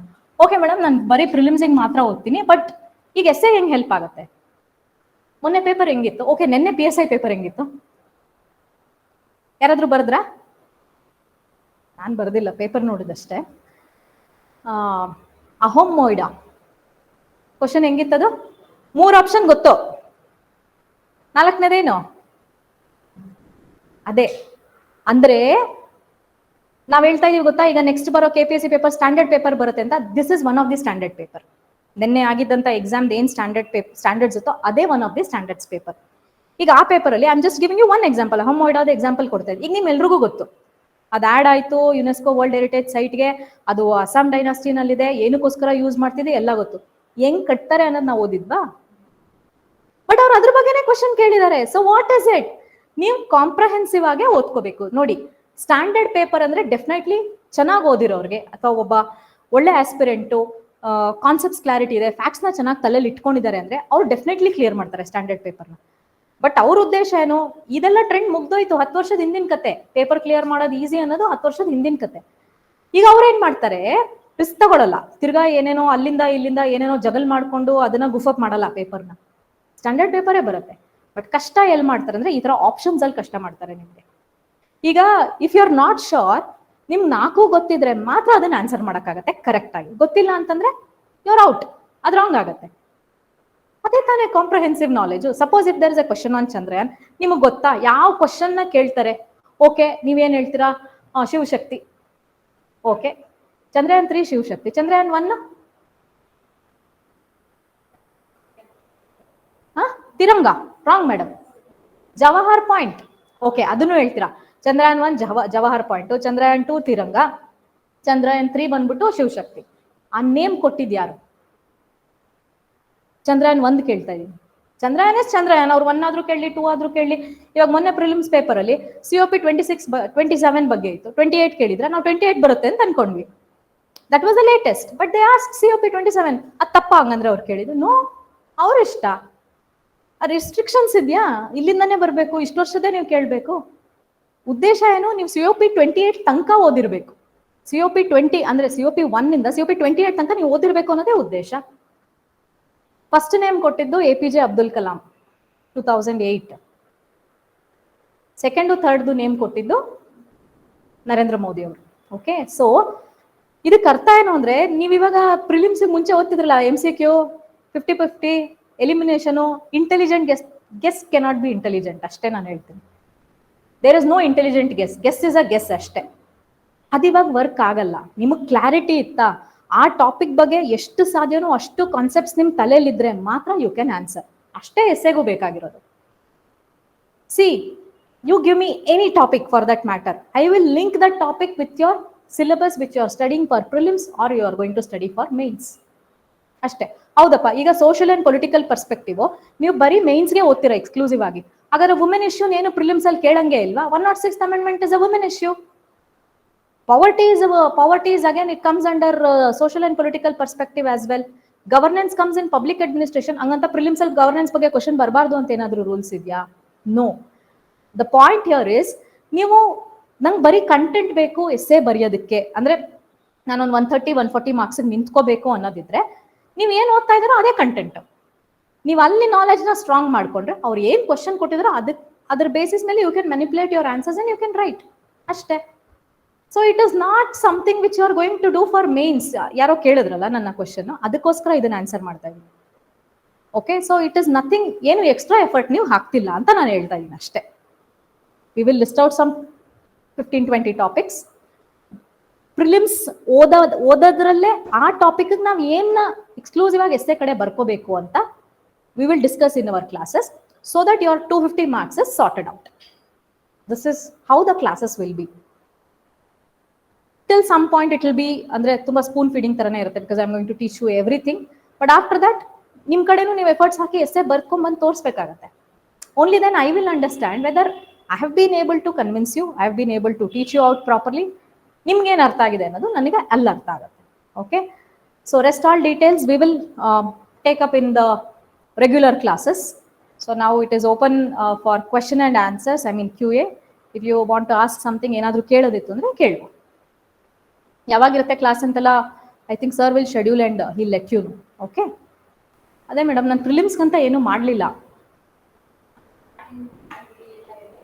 ಆ ಥರನಾ? Time discipline madam ಅಷ್ಟೇ. Plan your work your plan ಅಷ್ಟೇ. ಆಮೇಲೆ ಇನ್ಯಾರ್ದೋ style ನನಗೆ suit ಆಗಲ್ಲ, ಬಿಕಾಸ್ ನಮ್ಮನೆ ವಾತಾವರಣ, ನಮ್ಮನೆ ಪರಿಸ್ಥಿತಿ ನನಗೆ ಗೊತ್ತಿರುತ್ತೆ. ಆಮೇಲೆ ಮಕ್ಳಿರೋ ಮನೆ ಇರೋದ್ರಿಂದ ನಾನು ಹಾರ್ಡ್ ಆ್ಯಂಡ್ ಫಾಸ್ಟ್ ರೂಲ್ ಮಾಡಕ್ ಆಗ್ತಿರ್ಲಿಲ್ಲ. ಅಂದ್ರೆ ಈಗ ಯಾರೋ ಒಬ್ರು ವಾರಕ್ಕೆ ಟೈಮ್ ಟೇಬಲ್ ಹಾಕೊಳ್ಳೋರು, ನಂಗೆ ಆ ಥರ ಆಗ್ತಾ ಇರ್ಲಿಲ್ಲ. ಬಿಕಾಸ್ ಯಾವಾಗ ಅಳ್ತಾರೆ, ಯಾವಾಗ ಕಿತ್ತಾಡ್ಕೊಂತಾರೆ ಇಬ್ರು, ಯಾವಾಗ ಅವ್ರಿಗೆ ಏನೋ ಮೂಡ್ ಸ್ವಿಂಗ್ಸ್ ಆಗುತ್ತೆ, ದೇ ಸ್ಟಾರ್ಟ್ ಥ್ರೋಯಿಂಗ್ ಟ್ಯಾಂಟ್ರಮ್ಸ್, ನಂಗೆ ಗೊತ್ತಾಗಲ್ವಲ್ಲ. So I was very flexible. ಆದ್ರೆ ನಾನು ಬೌಂಡ್ರಿ ಫಿಕ್ಸ್ ಮಾಡ್ಕೊಳ್ಳಿಲ್ಲ, ನಾನು ಇಷ್ಟೇ ಮಾಡ್ತೀನಿ, ಇದೇ ಮಾಡ್ತೀನಿ, ನಾನು ಮಾಡ್ತೀನಿ. I was very flexible. Okay, ಇವಾಗ ನಾನು 2 hours ಕೂತ್ಕೊಂಡು ಓದ್ಬೇಕು ಅಂತ ಅನ್ಕೊಂಡಿದ್ದೆ, ಬಟ್ ಮಗುಗೇನೋ ಹುಷಾರಿಲ್ದಂಗೆ ಆಯ್ತು, ಅವ್ರಿಬ್ರೆ ಏನೋ ಕಿತ್ತಾಡ್ಕೊಂಡ್ರು, ಹೊಡೆದಾಡ್ಕೊಂಡ್ರು, ಮನೆಗೆ ಯಾರೋ ರಿಲೇಟಿವ್ಸ್ ಬಂದ್ರು. Okay, 2 hours gone. ನಾನು ಬೇಜಾರು ಮಾಡ್ಕೋತಿರ್ಲಿಲ್ಲ, ಬಿಕಾಸ್ ಆ 2 hours ನಾನು ನೆಕ್ಸ್ಟ್ ದಿನ ಅಥವಾ ಸೇಮ್ ದಿನ ನೈಟು ಕಾಂಪೆನ್ಸೇಟ್ ಮಾಡ್ಕೋತಾ ಇದ್ದೆ. It's all about time discipline. ಆಮೇಲೆ ನಿಮ್ ಕೆಪಾಸಿಟಿ ಎಷ್ಟಿದೆಯೋ ಅಷ್ಟನ್ನೇ ಪ್ಲಾನ್ ಮಾಡ್ಕೊಳ್ಳಿ, ಕೆಪಾಸಿಟಿಗೂ ಮೀರಿ ಪ್ಲಾನ್ ಮಾಡ್ಕೋಬೇಡಿ. ಈಗ ಒಂದಿಂದಲೇ ನಾನು ಇಡೀ ಪಾಲಿಟಿ ಲಕ್ಷ್ಮೀಕಾಂತ್ ಓದ್ಬಿಡ್ತೀನಿ, ನನ್ನ ಕೆಪಾಸಿಟಿ ಅಂತೂ ಅಲ್ಲ. ನಂಗೆ ರಿವಿಷನ್ ಮಾಡಕ್ಕೆ 1 ವಾರ ಬೇಕು, ಒಂದಿಂದಲ್ಲಿ ಓದೋದಿಲ್ಲಿಂದ ಮತ್ತೆ 1 ತಿಂಗಳು ಕೊಟ್ಟರು ಸಾಲಲ್ಲ ಪಾಲಿಟಿ ಓದೋದಕ್ಕೆ. So I knew my strength, I knew my weakness. Strength ನ ಇನ್ನ ಸ್ಟ್ರಾಂಗ್ ಮಾಡ್ಕೊಂಡೆ, ವೀಕ್ನೆಸ್ ನ ಅಟ್ಲೀಸ್ಟ್ ಸ್ಟ್ರಾಂಗರ್ ಮಾಡ್ಲಿಲ್ಲ ಅಂದ್ರೆ ಸ್ಟ್ರಾಂಗ್ ತನಕ ತಗೊಂಡೆ ಅಷ್ಟೇ. Okay, you should plan, you should have a proper plan, but ಆ ಪ್ಲಾನ್ ನ ಡಿಸಿಪ್ಲಿನ್ಡ್ ಆಗಿ ಎಕ್ಸಿಕ್ಯೂಟ್ ಮಾಡಿ ಅಷ್ಟೇ. Hours 12 hours 14 hours not required. ನೀವು 8 hours ಓದಿ ಡೈಲಿ, ಕನ್ಸಿಸ್ಟೆಂಟ್ ಆಗಿ ಓದಿ. ಕನ್ಸಿಸ್ಟೆನ್ಸಿ, ಪ್ಲಾನು, ಡಿಸಿಪ್ಲಿನ್ ಅಷ್ಟೇ. Hello, yes please. 125 ಮಾರ್ಕ್ಸ್ಗೆ ಎಷ್ಟು ಪೇಜಸ್ ಬರೀಬೇಕಾಗುತ್ತೆ ಮೇಡಮ್? ಮೇಡಮ್ ಐಡಿಯಲಿ UPSCಗೆ ಅಂದ್ರೆ UPSCಗೆ ಸ್ಟ್ಯಾಂಡರ್ಡ್ ಆಗಿರುತ್ತೆ. ಲೈಕ್ ಈಗ 125 ಅಂತಂದ್ರೆ ಮಾರ್ಕ್ಸ್ ಇಂಟು 10, ಸೊ ರಫ್ಲಿ ಸಮ್ 12 to 13 pages ಅಂತ ಅನ್ಕೋತೀವಿ. ಬಟ್ KPSCಲಿ it is not just marks, ನಿಮ್ಗೆ ಬರೀ ಕ್ವಾಂಟಿಟಿ ಅಷ್ಟೇ, ಕ್ವಾಲಿಟಿ ಜೊತೆ ಕ್ವಾಂಟಿಟಿನೂ ಮ್ಯಾಟರ್ ಆಗುತ್ತೆ. ಐಡಿಯಲಿ ಇವಾಗ ನಾವ್ ಎಷ್ಟು ಪೇಜ್ ಬರಿಬೇಕು ಅನ್ನೋಕ್ಕಿಂತ ಅವ್ರು ಎಷ್ಟು ಪೇಜ್ ಬಿಟ್ಟಿರ್ತಾರೆ ಅಷ್ಟು ಪೇಜು ಬರ್ದ್ಬಿಟ್ಟು ಬನ್ನಿ. ಅಟ್ಲೀಸ್ಟ್ ಲಾಸ್ಟ್ ಪೇಜ್ ತನಕ ಆದ್ರೂ ಬರೀರಿ, ಇನ್ನೊಂದು ಪೇಜ್ ಬೇಕಂದ್ರೆ ಬಿಡಿ. See that is how it has click. ಹಂಗನ್ಬಿಟ್ಟು ಬರಿತೀನಿ ಅನ್ಬಿಟ್ಟು ಏನೋ ರಬಿಶ್ ಬರೆಯೋದು, ಇರ್ರಿಲೆವೆಂಟ್ ಆಗಿ ಏನೇನೋ ಬರೆಯೋದು, ಬೀಟಿಂಗ್ ಅರೌಂಡ್ ದ ಬುಷ್ ಮಾಡೋದಲ್ಲ. ನಿಮ್ಮ ಹತ್ರ ಒಳ್ಳೆ ಕಂಟೆಂಟ್ ಇರಬೇಕು, ಕ್ವಾಲಿಟಿನೂ ಇರಬೇಕು, ಜೊತೆ ಕ್ವಾಂಟಿಟಿ KPSC ಎಕ್ಸಾಮ್ ಅಲ್ಲಿ ಮ್ಯಾಟರ್ ಆಗತ್ತೆ. ಓಕೆ, ಸೊ ಇಷ್ಟೇ ಪೇಜ್ ಅಷ್ಟೇ ಪೇಜ್ ಅಂತ ಹೇಳಕ್ಕಾಗಲ್ಲ. ಫಸ್ಟ್ ಎಕ್ಸಾಮ್ಗೆ ಹೋದ ತಕ್ಷಣ ಎಷ್ಟು ಪೇಜ್ ಕೊಟ್ಟಿದ್ದಾರೆ ಅನ್ನೋದು ನೋಡಿ. 10 ಪೇಜ 15 ಪೇಜ 12 ಪೇಜ ಅದನ್ನ ನೋಡ್ಕೊಂಡು you should plan your introduction, you should plan your conclusion. ಮಿಕ್ಕಿದೆಲ್ಲ page it will be for the body of the essay. Okay, working ವುಮೆನ್ಗೆ ಆನ್ಲೈನ್ ಕ್ಲಾಸಸ್ ಯೂಸ್ ಆಗಲ್ಲ, ರೆಗ್ಯುಲರ್ ಕ್ಲಾಸ್ ಅಟೆಂಡ್ ಮಾಡಕ್ಕೂ ಕಷ್ಟ ಆಗುತ್ತೆ. ಯಾವ ತರ ಮಾಡ್ಬೋದು madam proper time table? Madam online class ಏನಕ್ಕೆ ಯೂಸ್ ಆಗಲ್ಲ ನಿಮ್ಗೆ? ರೆಕಾರ್ಡೆಡ್ ಇರುತ್ತೆ ಅಂತ ಅಂದ್ರು. ರೆಕಾರ್ಡೆಡ್ ಇಸ್ ಕನ್ವೀನಿಯಂಟ್ ಅಲ್ಲ, ನಿಮ್ಗೆ ಯಾವಾಗ ಬೇಕೋ ಅವಾಗ ಕೇಳ್ಬೋದಲ್ಲ. ರೆಗ್ಯುಲರ್ ಆಫ್ಲೈನ್ ಕ್ಲಾಸ್ ಅಂತಂದ್ರೆ ನಿಮ್ಗೆ ಫಿಕ್ಸ್ಡ್ ಟೈಮಿಂಗ್ ಇರುತ್ತೆ, ನಿಮ್ ಟ್ರಾವೆಲಿಂಗು ಬೇರೆ ಬೇರೆ ಪರಿಸ್ಥಿತಿಗಳಿರುತ್ತೆ. But online class is very flexible ಅಲ್ವಾ, ನಿಮ್ಗೆ ಯಾವಾಗ ಫ್ರೀ ಇರ್ತೀರೋ ಅವಾಗ ಕೇಳ್ಬೋದಲ್ವಾ. ರೆಗ್ಯುಲರ್ ಬೆಟರ್ ಅಂತ ಹೇಳ್ತಿದ್ರು, ಅದಕ್ಕೆ ಕೇಳಿದ್ರು. Madam there is no fixed formula for success. ಅದೇ ಹೇಳ್ತಾ ಇರೋದು, ಅವ್ರು ಹೇಳಿದ್ರು ಇವ್ರು ಹೇಳಿದ್ರು ಅದು ಬೇಡ, ನಿಮಗೇನ್ ಬೇಕೋ ನೀವು ಅದನ್ನ ಮಾಡಿ ಅಂತ ಹೇಳ್ತಾ ಇದೀನಿ. C, if something has work for somebody doesn't mean that it will work for me also. ನನಗೆ ಒಬ್ರಿಂದ ಅಥವಾ ಒಬ್ರು ಏನೋ ಒಂದು ಸಜೆಷನ್ ಕೊಡ್ತಿದ್ದಾರೆ ಅಂದ್ರೆ ಅದರಿಂದ ನನಗೇನ್ ಸೂಟ್ ಆಗುತ್ತೆ ಅದನ್ನ ಮಾತ್ರ ತಗೋಬೇಕು, ಎಲ್ಲ ತಗೊಳಕ್ ಹೋಗ್ಬಾರ್ದು. ಯಾರೋ ಹೇಳ್ತಾ ಇದ್ರೆ ಅವ್ರು ಮಾಡ್ತಾರೆ ಬಿಡಿ. ನಿಮ್ ಪರಿಸ್ಥಿತಿ ಏನು? If you are a working women, ನಿಮ್ದೇ ಆದ ಜವಾಬ್ದಾರಿ ಇರುತ್ತೆ, ಡೈಲಿ ಆಫೀಸ್ಗೆ ಹೋಗ್ಬೇಕಾಗತ್ತೆ, ಮನೆ ಕಡೆ ನೋಡ್ಬೇಕಾಗತ್ತೆ. If you are a married women, if you are having children, you will have your own set of roles and responsibilities. ಅದೆಲ್ಲ ಮುಗಿದ್ಮೇಲೆ studies. Because I always tell you, always prioritise your personal life. Because personal ಲೈಫಲ್ಲಿ ನೀವು ನೆಮ್ಮದಿಯಾಗಿದ್ರೆ ಮಾತ್ರ ನಿಮ್ದು YONO ಬೇರೆ ಕಡೆ concentrate ಮಾಡ್ಬೋದು. Personal life damage ಆಗ್ಬಿಡ್ತು, ಅಲ್ಲೇನೋ ಜಗಳ ಮಾಡ್ಕೊಂಡ್ಬಿಟ್ಟಿದ್ದೀರಾ ಅಂದ್ರೆ ನಿಮ್ ಮೈಂಡ್ ಅಲ್ಲೇ ಇರುತ್ತೆ. ಪ್ರಾಪರ್ ಟೈಮ್ ಟೇಬಲ್ ಹೇಳಿ ma'am. Madam, I don't believe in giving timetable because that won't suit you. ನೀವು ನೋಡ್ಕೊಳ್ಳಿ, ಲೈಕ್ ಈಗ ನಿಮ್ದು ಜಾಬ್ದು ಟೈಮಿಂಗ್ಸ್ ನೋಡ್ಕೊಳ್ಳಿ. ಜಾಬ್ ಹೋಗಕ್ಕಿಂತ ಮುಂಚೆ 1-2 hours ಅಥವಾ ಇನ್ ಬಿಟ್ವೀನ್ ನಿಮ್ಗೆ ಏನಾದ್ರು ಒಂದು 1 hour ಲಂಚ್ ಬ್ರೇಕ್ ಇದೆ ಅಂದ್ರೆ keep it, reduce it for 15 minutes. Chit chat gossip ಎಲ್ಲ ಬಿಟ್ಬಿಡಿ, ಫ್ರೆಂಡ್ಸ್ ಜೊತೆ ಕುತ್ಕೊಂಡು ಓದ್ಕೊಳ್ಳಿ 40 minutes. If you are travelling in metro or public transportation, use that time. ಇವತ್ತೆಲ್ಲ ಆನ್ಲೈನ್, ಎಲ್ಲ ಯೂಟ್ಯೂಬ್ ನಲ್ಲೇ ಇರುತ್ತೆ. ದರ್ ಇಸ್ ನಥಿಂಗ್ ಲೈಕ್ ನೀವು ಮೆಟೀರಿಯಲ್ ಕೈಯಲ್ಲಿ ಕ್ಯಾರಿ ಮಾಡ್ಕೊಂಡು ಓದ್ಬೇಕು ಅನ್ನೋದೇನ್ ಪರಿಸ್ಥಿತಿ ಅಲ್ಲ. ಮನೆಗೆ ಬಂದ್ಮೇಲೆ finish household chores, then you start studying. Holidays ದಿನ ಜಾಸ್ತಿ ಓದಿ, ರೆಗ್ಯುಲರ್ ಡೇಸ್ ಅಲ್ಲಿ ಒಂದ್ ಸ್ವಲ್ಪ ಹಲೋ. Yes please. ಮೇಡಮ್, ಅದು ಆಕ್ಚುಲಿ ಇದು ಎಸ್ಸೆ ಬರಿಬೇಕು ಅಂತಂದ್ರೆ ಲಿಮಿಟೆಡ್ ಹೇಳಿದ್ರಲ್ಲ, ಇಂತಿಷ್ಟು ವರ್ಡ್ಸ್ ಅಲ್ಲೇ ಬರಿಬೇಕು ಅಂದ್ರಲ್ಲ, ಅದು ಹೇಗೆ ಮೇಡಮ್? ನಾವು ಅಂಡರ್ಸ್ಟ್ಯಾಂಡಿಂಗ್ ಮಾಡ್ಕೊಳ್ಳೋದು ಹೇಗೆ ಅದು? ಸಿ, ನೀವು ವರ್ಡ್ಸ್ ಎಷ್ಟಾದ್ರೂ ಬರೀರಿ, ಬಟ್ ಅವ್ರ ಎಕ್ಸ್ಪೆಕ್ಟೇಷನ್ ಮಿನಿಮಮ್ 1250 ವರ್ಡ್ಸ್ ಬರಿಬೇಕು ಅನ್ನೋದೇ ಇರುತ್ತೆ. ಬಿಕಾಸ್ ಮಾರ್ಕ್ಸ್, ಒಂದು ಟಾಪಿಕ್ಗೆ ಏನ್ ಮಾರ್ಕ್ಸ್ ಅಲೋಕೇಟ್ ಆಗಿರುತ್ತೋ ಆ ಮಾರ್ಕ್ಸ್ ನ 10 ಅಲ್ಲಿ ಮಲ್ಟಿಪ್ಲೈ ಮಾಡ್ಕೋಬೇಕು. Ideally that is the marks. Okay, but this works in UPSC. ಅಂದ್ರೆ UPSC ಏನಾಗುತ್ತೆ ಅಂದ್ರೆ ನೀವು ವರ್ಡ್ ಲಿಮಿಟ್ ನ ಎಕ್ಸೀಡ್ ಮಾಡಿದ್ರೆ ನಿಮ್ಗೆ ನೆಗೆಟಿವ್ ಬರೋ ಚಾನ್ಸಸ್ ಇರುತ್ತೆ. ಬಟ್ KPSC ನೀವು ಎಕ್ಸ್ಟ್ರಾ ಬರೀಲಿಲ್ಲ ಅಂದ್ರೆ ಮಾರ್ಕ್ಸ್ ಬರೋದೇ ಕಷ್ಟ ಆಗುತ್ತೆ. ಸೊ ಹಂಗಾಗಿ ನಾನು ಆ ರೀತಿ ಒಂದು ಕ್ಯಾಲ್ಕುಲೇಷನ್ ಅಲ್ಲಿ ಹೇಳಿದ್ದೀನಿ, ಔಟ್ ಆಫ್ ಮೈ ಎಕ್ಸ್ಪೀರಿಯನ್ಸ್ ಅಷ್ಟೇ. ಓಕೆ ಮೇಡಮ್, ಅದು ಅಲ್ಲ ಆಕ್ಚುಲಿ ಅವರು ಇಂತಿಷ್ಟು ವರ್ಡ್ಸ್ ಅಲ್ಲಿ ಬರಿಬೇಕಂತಾರಲ್ಲ, ಆಕ್ಚುಲಿ ಅವ್ರು ತಗೊಳ್ಳೋದೇನು ನಾವು ಸೆಂಟೆನ್ಸ್ ವೈಸ್ ಇದ್ ಮಾಡ್ತಾರಾ ಅಥವಾ ಇಲ್ಲಾಂದ್ರೆ ಹೇಗೆ ಅದು ಲೆಟ್ ಕನ್ಸಿಡರ್ ಮಾಡೋದು? ಮೇಡಮ್, ಕ್ವಶನ್ ನಂಗೆ ಅರ್ಥ ಆಯ್ತು. ವರ್ಡ್ ಲಿಮಿಟ್ ನ ನೀವ್ ಹೆಂಗ್ ಅಸೆಸ್ ಮಾಡ್ಕೊಳ್ಳೋದು ಅನ್ನೋದು ನಿಮ್ ಕ್ವಶನ್. ನೀವೇ ನೋಡಿ, ಲೈಕ್ ಒಂದು A4 ಸೈಜ್ ಶೀಟ್ ಅಲ್ಲಿ ನಿಮ್ ಹ್ಯಾಂಡ್ ರೈಟಿಂಗ್ ಅಲ್ಲಿ ನೀವು ಎಷ್ಟು ವರ್ಡ್ಸ್ ಬರಿತಾ ಇದ್ದೀರಾ ಒನ್ ಸೈಡ್. ಈಗ ನನ್ನ ಹ್ಯಾಂಡ್ ರೈಟಿಂಗ್ ಅಲ್ಲಿ ನಾನು 80 to 100 ವರ್ಡ್ಸ್ ಬರುತ್ತೆ. ಮೇಲ್ಗಡೆ ಏನು ಕೊಟ್ಟಿಲ್ಲ ಅಂದ್ರೆ, ಬಟ್ ನಿಮ್ ಬುಕ್ಲೆಟ್ ಅಲ್ಲಿ ಕ್ವಶನ್ ಇರುತ್ತೆ. ಸೊ ಅದ್ ಬಿಟ್ಟು ಆ ತರ ಕ್ವಶನ್ ಇತ್ತು ಅಂದ್ರೆ ನಂಗೆ ಒಂದು 70 to 80 ವರ್ಡ್ಸ್ ನನ್ನ ರೈಟಿಂಗ್ ಅಲ್ಲಿ ಬರುತ್ತೆ. ಸೊ ಹಂಗೆ ಗೇಸ್ ಮಾಡ್ಬೋದು. 10 pages ಅಂದ್ರೆ ಎಷ್ಟಾಯ್ತು? 80 into 10, 800 ವರ್ಡ್ಸ್ ಆಯ್ತು. ಆ ತರ ಒಂದು calculation. You cannot literally count the words ಅಲ್ಲ, 1, 2, 3 ಮಾಡಕ್ ಆಗಲ್ಲ. ಓಕೆ ಓಕೆ ಓಕೆ, ಸರಿ ಓಕೆ ಮೇಡಮ್. ಇನ್ನದು ಇದು ಈ ಡಿಸ್ಕ್ರಿಪ್ಷನ್ ಬಗ್ಗೆ ಬರುತ್ತಲ್ಲ, ಈ ಜನರಲ್ ಆಗಿ ಆಲ್ಮೋಸ್ಟ್ ಅದು ಎಸ್ಸೆಗೆ ಸಿಮಿಲರ್ ಇರುತ್ತಾ ಇಲ್ಲ ಮೇಡಮ್? ಅದರಲ್ಲೂ ಏನೋ ತುಂಬಾ ಮೇಜರ್ ಡಿಫ್ರೆನ್ಸ್ ಅಂತ ಇರೋದಂತದ್ದು ಏನಾರು ಇರುತ್ತಾ ಮೇಡಮ್, ಎಸ್ಸೆ ಪ್ಲಸ್ ಡಿಸ್ಕ್ರಿಪ್ಷನ್ಗೆಲ್ಲ? ವಾಟ್ ಡಿಸ್ಕ್ರಿಪ್ಷನ್ ಯಾವ್ದ್ರಲ್ಲಿ ಕೇಳ್ತಿದ್ದೀರಾ ನೀವು? ಅಂದ್ರೆ ನೀವು mains papers, general studies 1, 2, 3 paper ಅಂತ ಇರ್ತದಲ್ಲ, ಅದ್ರಲ್ಲಿ ಹೇಗೆ ನಮ್ಗೆ ಜನರಲ್ ಆಗಿ ಐಡಿಯಾ ಇಲ್ಲ, ಅದ್ರಲ್ಲಿ ಯಾವ ರೀತಿ ಡಿಸ್ಕ್ರಿಪ್ಷನ್ ಅಂದ್ರೆ ಸೇಮ್ ಎಸ್ಸೆ ಟೈಪ್ ಏನೇ ಬರುತ್ತಾ ಅಥವಾ ಇಲ್ಲ ಅಂದ್ರೆ ಹೇಗೆ ಮೇಡಮ್ ಅದ್ರಲ್ಲಿ ಎಲಾಬೊರೇಟ್ ಮಾಡೋಂಥದ್ದು? ಅಥವಾ ಎಲಾಬೊರೇಟ್ ಮಾಡೋದು ಅವ್ರು ಎಷ್ಟು ಸ್ಪೇಸ್ ಬಿಟ್ಟಿದಾರೋ ಅಷ್ಟೇ ನೀವು ಎಲಾಬೊರೇಟ್ ಮಾಡಕ್ಕಾಗೋದು. 1-1.5 ಪೇಜ್ ಅಷ್ಟೇ ನೀವು ಬರೆಯಕ್ಕಾಗೋದು. Essay is ಎಲಾಬೊರೇಟಿವ್. ಹಾ, ಓಕೆ ಓಕೆ ಓಕೆ. ಅದೇ ಇದು ಡಿಸ್ಕ್ರಿಪ್ಷನ್ ಪೇಪರ್ಸ್ ಅಂತ ಕೊಡ್ತಾರಲ್ಲ, ಜನರಲ್ ಆಗಿ ಈಗ ಏನಾದ್ರು ಒಂದು ಸಬ್ಜೆಕ್ಟ್ ಕೊಟ್ಬಿಟ್ಟು ಡಿಸ್ಕ್ರಿಪ್ಟ್ ಮಾಡಿ ಅಂತ ಹೇಳ್ತಾರಲ್ಲ, ಅದು ಏನು ಎಸ್ಸೆ ಟೈಪ್ ಏನೇ ಬರಿಬೇಕು ಅಂತಾನ ಅಥವಾ ಇಲ್ಲ ಅಂದ್ರೆ ಮೇಡಮ್ ಅದು ಹೇಗೆ ಅಂತ ಅನ್ಬಿಟ್ಟು ಗೊತ್ತಾಗಲಿಲ್ಲ. See, you are having a confusion in asking the question itself. See, mains ಅಂದ್ರೆ ಡಿಸ್ಕ್ರಿಪ್ಟಿವ್ ಟೈಪ್. ಅಂದ್ರೆ ಮೇನ್ಸ್ ಅಲ್ಲಿ ನಿಮ್ಗೆಲ್ಲೂ MCQs ಇರಲ್ಲ, ಮಲ್ಟಿಪಲ್ ಚಾಯ್ಸ್ ಇರಲ್ಲ. ಡಿಸ್ಕ್ರಿಪ್ಟಿವ್ ಟೈಪ್ ಅಂತಂದ್ರೆ ನೀವು ಕ್ವಶನ್ ಆನ್ಸರ್ಸ್ ಫಾರ್ಮೆಟ್ ಅಲ್ಲಿ ಬರ್ಕೊಂಡು ಹೋಗ್ಬೇಕು. ಅದನ್ನೇ ಡಿಸ್ಕ್ರಿಪ್ಟಿವ್ ಟೈಪ್ ಅಂತ ಅನ್ನೋದು. You are going to describe okay. What you are writing ಅಷ್ಟೇ. Okay okay madam one doubt ma'am. ಹೇಳಿ. ಈಗ ಮೈನ್ಸ್ ಅಲ್ಲಿ whether they give the question paper including both in one sheet or a separate question paper will be given. ಈಗ answer sheet ಅಲ್ಲಿ will be given along ನಿಮ್ booklet ಅಲ್ಲೂ questions type ಆಗಿರುತ್ತೆ, ನಿಮ್ಗೆ ಒಂದು ಸಪರೇಟ್ ಕ್ವಶನ್ ಪೇಪರ್ ಕೂಡ ಕೊಡ್ತಾರೆ, you can take it home. ಈಗ ಎಷ್ಟು ಈಗ ನಂಬರ್ ಆಫ್ ಲೈನ್ಸ್ ಎಷ್ಟು ಅಂತ ಇರುತ್ತೋ ಅಷ್ಟಕ್ಕೆ ನಾವು ಪ್ರಿಸೈಸ್ ಆಗಿ ಬರೀಬೇಕಾಗುತ್ತೆ ಅಷ್ಟೇ ಅಲ್ಲ ಮ್ಯಾಮ್? ಅಷ್ಟಕ್ಕೆ ಪ್ರಿಸೈಸ್ ಆಗಿ ಬರೆದ್ರೆ ಮಾರ್ಕ್ಸ್ ಅಷ್ಟು ಚೆನ್ನಾಗಿ ಬರಲ್ಲ ಅಂತ ನನ್ನ ಎಕ್ಸ್ಪೀರಿಯನ್ಸ್ ಮೇಲೆ ಹೇಳ್ತಾ ಇದ್ದೀನಿ. ಅದನ್ನೇ ನಾನು ಸ್ಟಾರ್ಟಿಂಗ್ ಅಲ್ಲಿ ಹೇಳಿದ್ದು, KPSC ನಲ್ಲಿ ಕ್ವಾಲಿಟಿ ಕ್ವಾಂಟಿಟಿ ಎರಡೂ ಮ್ಯಾಟರ್ ಆಗುತ್ತೆ. ಈಗ ನೋಡಿ, ಮೇ ಬಿ ನೀವು ಎಕ್ಸೆಪ್ಷನಲ್ ಆಗಿ ಒಂದು ಆನ್ಸರ್ ನ ಬರ್ದಿದ್ದೀರಾ, ಅವ್ರು ಹೇಳಿದಾರೆ ಆನ್ಸರ್ ಇನ್ 10 ಲೈನ್ಸ್ ಅಂತ ಕೊಟ್ಟಿದ್ದಾರೆ ಅಂತ ಅನ್ಕೊಳ್ಳಿ, ನೀವು 10 ಲೈನ್ಸ್ ಅಲ್ಲೇ ಬರ್ದಿರ್ತೀರಾ, ತುಂಬಾ ಚೆನ್ನಾಗಿರೋ ವರ್ಡ್ಸ್, ಒಳ್ಳೆ ಕಂಟೆಂಟ್, ಒಳ್ಳೆ ಪ್ರೆಸೆಂಟೇಶನ್ ಇಟ್ಕೊಂಡು ಬರ್ದಿರ್ತೀರಾ. ಬಟ್ ನನ್ನೊಂದು ಎಕ್ಸ್ಪೀರಿಯನ್ಸ್ ಪ್ರಕಾರ ಹೇಳ್ತಾ ಇದೀನಿ, ಅಷ್ಟು ಒಳ್ಳೆ ಮಾರ್ಕ್ಸ್ ಬರಲ್ಲ. ಬಿಕಾಸ್ ದ ಎಕ್ಸ್ಪೆಕ್ಟೇಷನ್ ಇಸ್ ಅವ್ರು ಏನ್ ಪೇಜ್ ಬಿಟ್ಟಿದಾರೋ ಅಷ್ಟನ್ನು ಬರಿಬೇಕು ಅನ್ನೋದೇ ಅವ್ರ ಎಕ್ಸ್ಪೆಕ್ಟೇಷನ್ ಆಗಿರುತ್ತೆ. ಬಟ್ ಜೊತೆಗೆ ನೀವು ಕ್ವಾಲಿಟಿ ಆನ್ಸರು ಬರಿಬೇಕಾಗತ್ತೆ. Thank you ma'am. Thank you ma'am. Classes ಯಾವಾಗಿಂದ ಸ್ಟಾರ್ಟ್ ಆಗುತ್ತೆ ಅಂತ any idea? You should talk to the academy, admin ಇರ್ತಾರಲ್ಲ ಅವ್ರ ಹತ್ರ ಮಾತಾಡಿ, they will give you the information. ನೀವು ಯಾವ ಕ್ಲಾಸ್ ಸಬ್ಜೆಕ್ಟ್ ತಗೊಂತಿದ್ದೀರಾ ಮ್ಯಾಮ್? ಇಷ್ಟೊತ್ತು ನೀವು ಯಾವ ಕ್ಲಾಸ್ ಕೇಳಿದ್ರು ಅದೇನೆ. Okay okay ma'am. Okay, thank you madam. Yes, hello ಹೇಳಿ. ಮೇಡಮ್, ಇದು ಗಿವನ್ ಟೈಮ್ ಲಿಮಿಟ್ ಅಲ್ಲಿ ಮೀನ್ಸ್ ಇವಾಗ ಎಕ್ಸಾಂಪಲ್ ನಾವು 15 ಮಿನಿಟ್ಸ್ ಅಲ್ಲಿ ನಾವು ಒಂದು ಆನ್ಸರ್ ಬರೀಬೇಕು ಅನ್ಕೊಂಡಿರ್ತೀವಿ, ಬಟ್ ಅದು ಇಟ್ಸ್ ಟೇಕಿಂಗ್ 30 ಮಿನಿಟ್ಸ್ 25 ಮಿನಿಟ್ಸ್ ಆ ತರ ತಗೊಳ್ತಿದೆ. ಅದನ್ನ ಕಮ್ಮಿ ಮಾಡೋದು ಹೆಂಗೆ ಮೇಡಮ್? ರೈಟಿಂಗ್ ಪ್ರಾಕ್ಟೀಸ್ ನೋಡಿ, ಐಡಿಯಲಿ 15 ಮಿನಿಟ್ಸ್ ಯಾವ ಆನ್ಸರ್ಗೂ ಸಿಗಲ್ಲ, 15 ಮಿನಿಟ್ಸ್ಗೆ ನೀವು 2.5 ಆನ್ಸರ್ಸ್ ಬರ್ದಿರ್ಬೇಕು ಐಡಿಯಲಿ. ಹಂಗ್ ಬರೆದ್ರೆ ಮಾತ್ರ ನಿಮ್ಮ ಮೇನ್ಸ್ GS ಪೇಪರ್ಸ್ ಕಂಪ್ಲೀಟ್ ಆಗುತ್ತೆ, ಇಲ್ಲ ಅಂದ್ರೆ ಕಂಪ್ಲೀಟ್ ಆಗಲ್ಲ. 7 ಮಿನಿಟ್ಸ್ ಒಂದು ಕ್ವಶನ್ಗೆ 7 ಮಿನಿಟ್ಸ್ ಅಷ್ಟೇ ಸಿಗೋದು ಆಕ್ಚುಲ್ ಎಕ್ಸಾಮ್ ಅಲ್ಲಿ. ಹಂಗ್ ಇಟ್ಕೊಂಡ್ರೆ ಮಾತ್ರ ನಿಮ್ ಪೇಪರ್ ಕಂಪ್ಲೀಟ್ ಆಗುತ್ತೆ.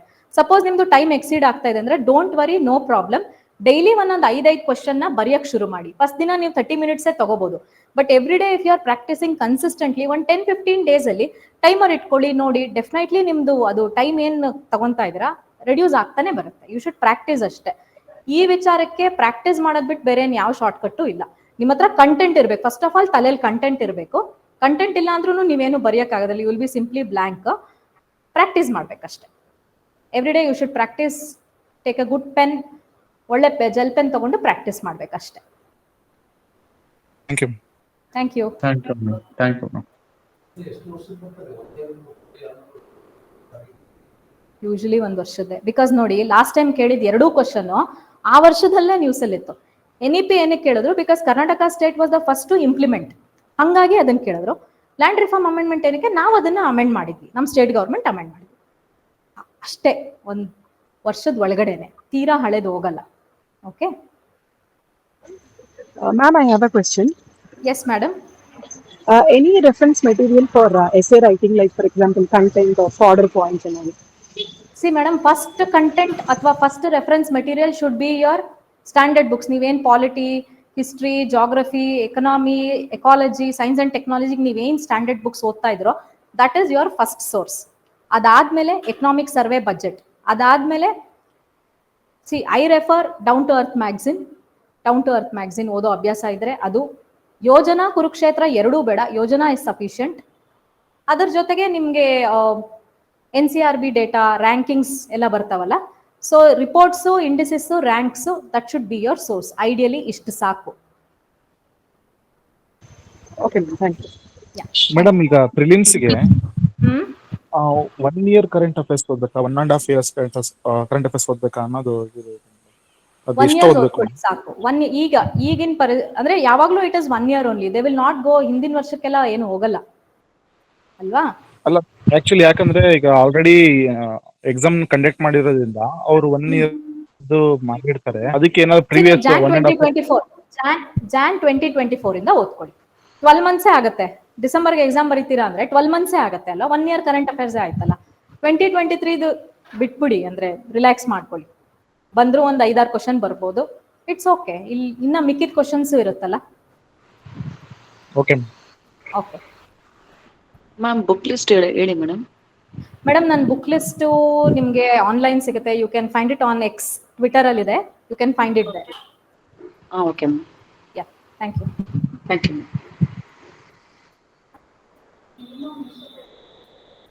Madam good question, it's a very good question. UPSC ಅದು ವರ್ಕ್ ಆಗುತ್ತೆ, ಅಂದ್ರೆ ಅಟ್ಲೀಸ್ಟ್ 10 to 15%. ಅಷ್ಟು ಬಂದ್ರೆ ನೀವು ಕ್ವಾಲಿಫೈ ಆಗಿ ಮುಂದಕ್ಕೆ ಹೋಗ್ತೀರಾ ಇಂಟರ್ವ್ಯೂ. KPSC ಹಂಗೇನು ಹೇಳಕ್ಕಾಗಲ್ಲ.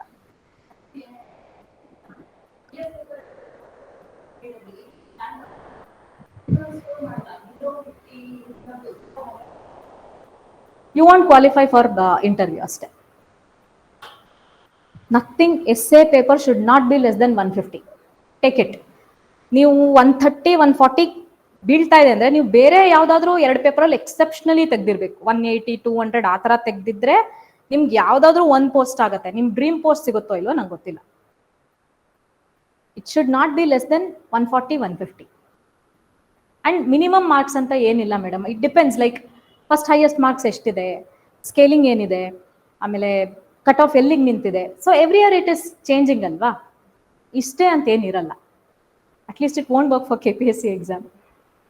Okay, so that's it. ಅಷ್ಟೇನಾ questions? Can we conclude the class? Okay, thank you. I hope to see each one of you in the upcoming essay classes. Thank you. Have a good evening.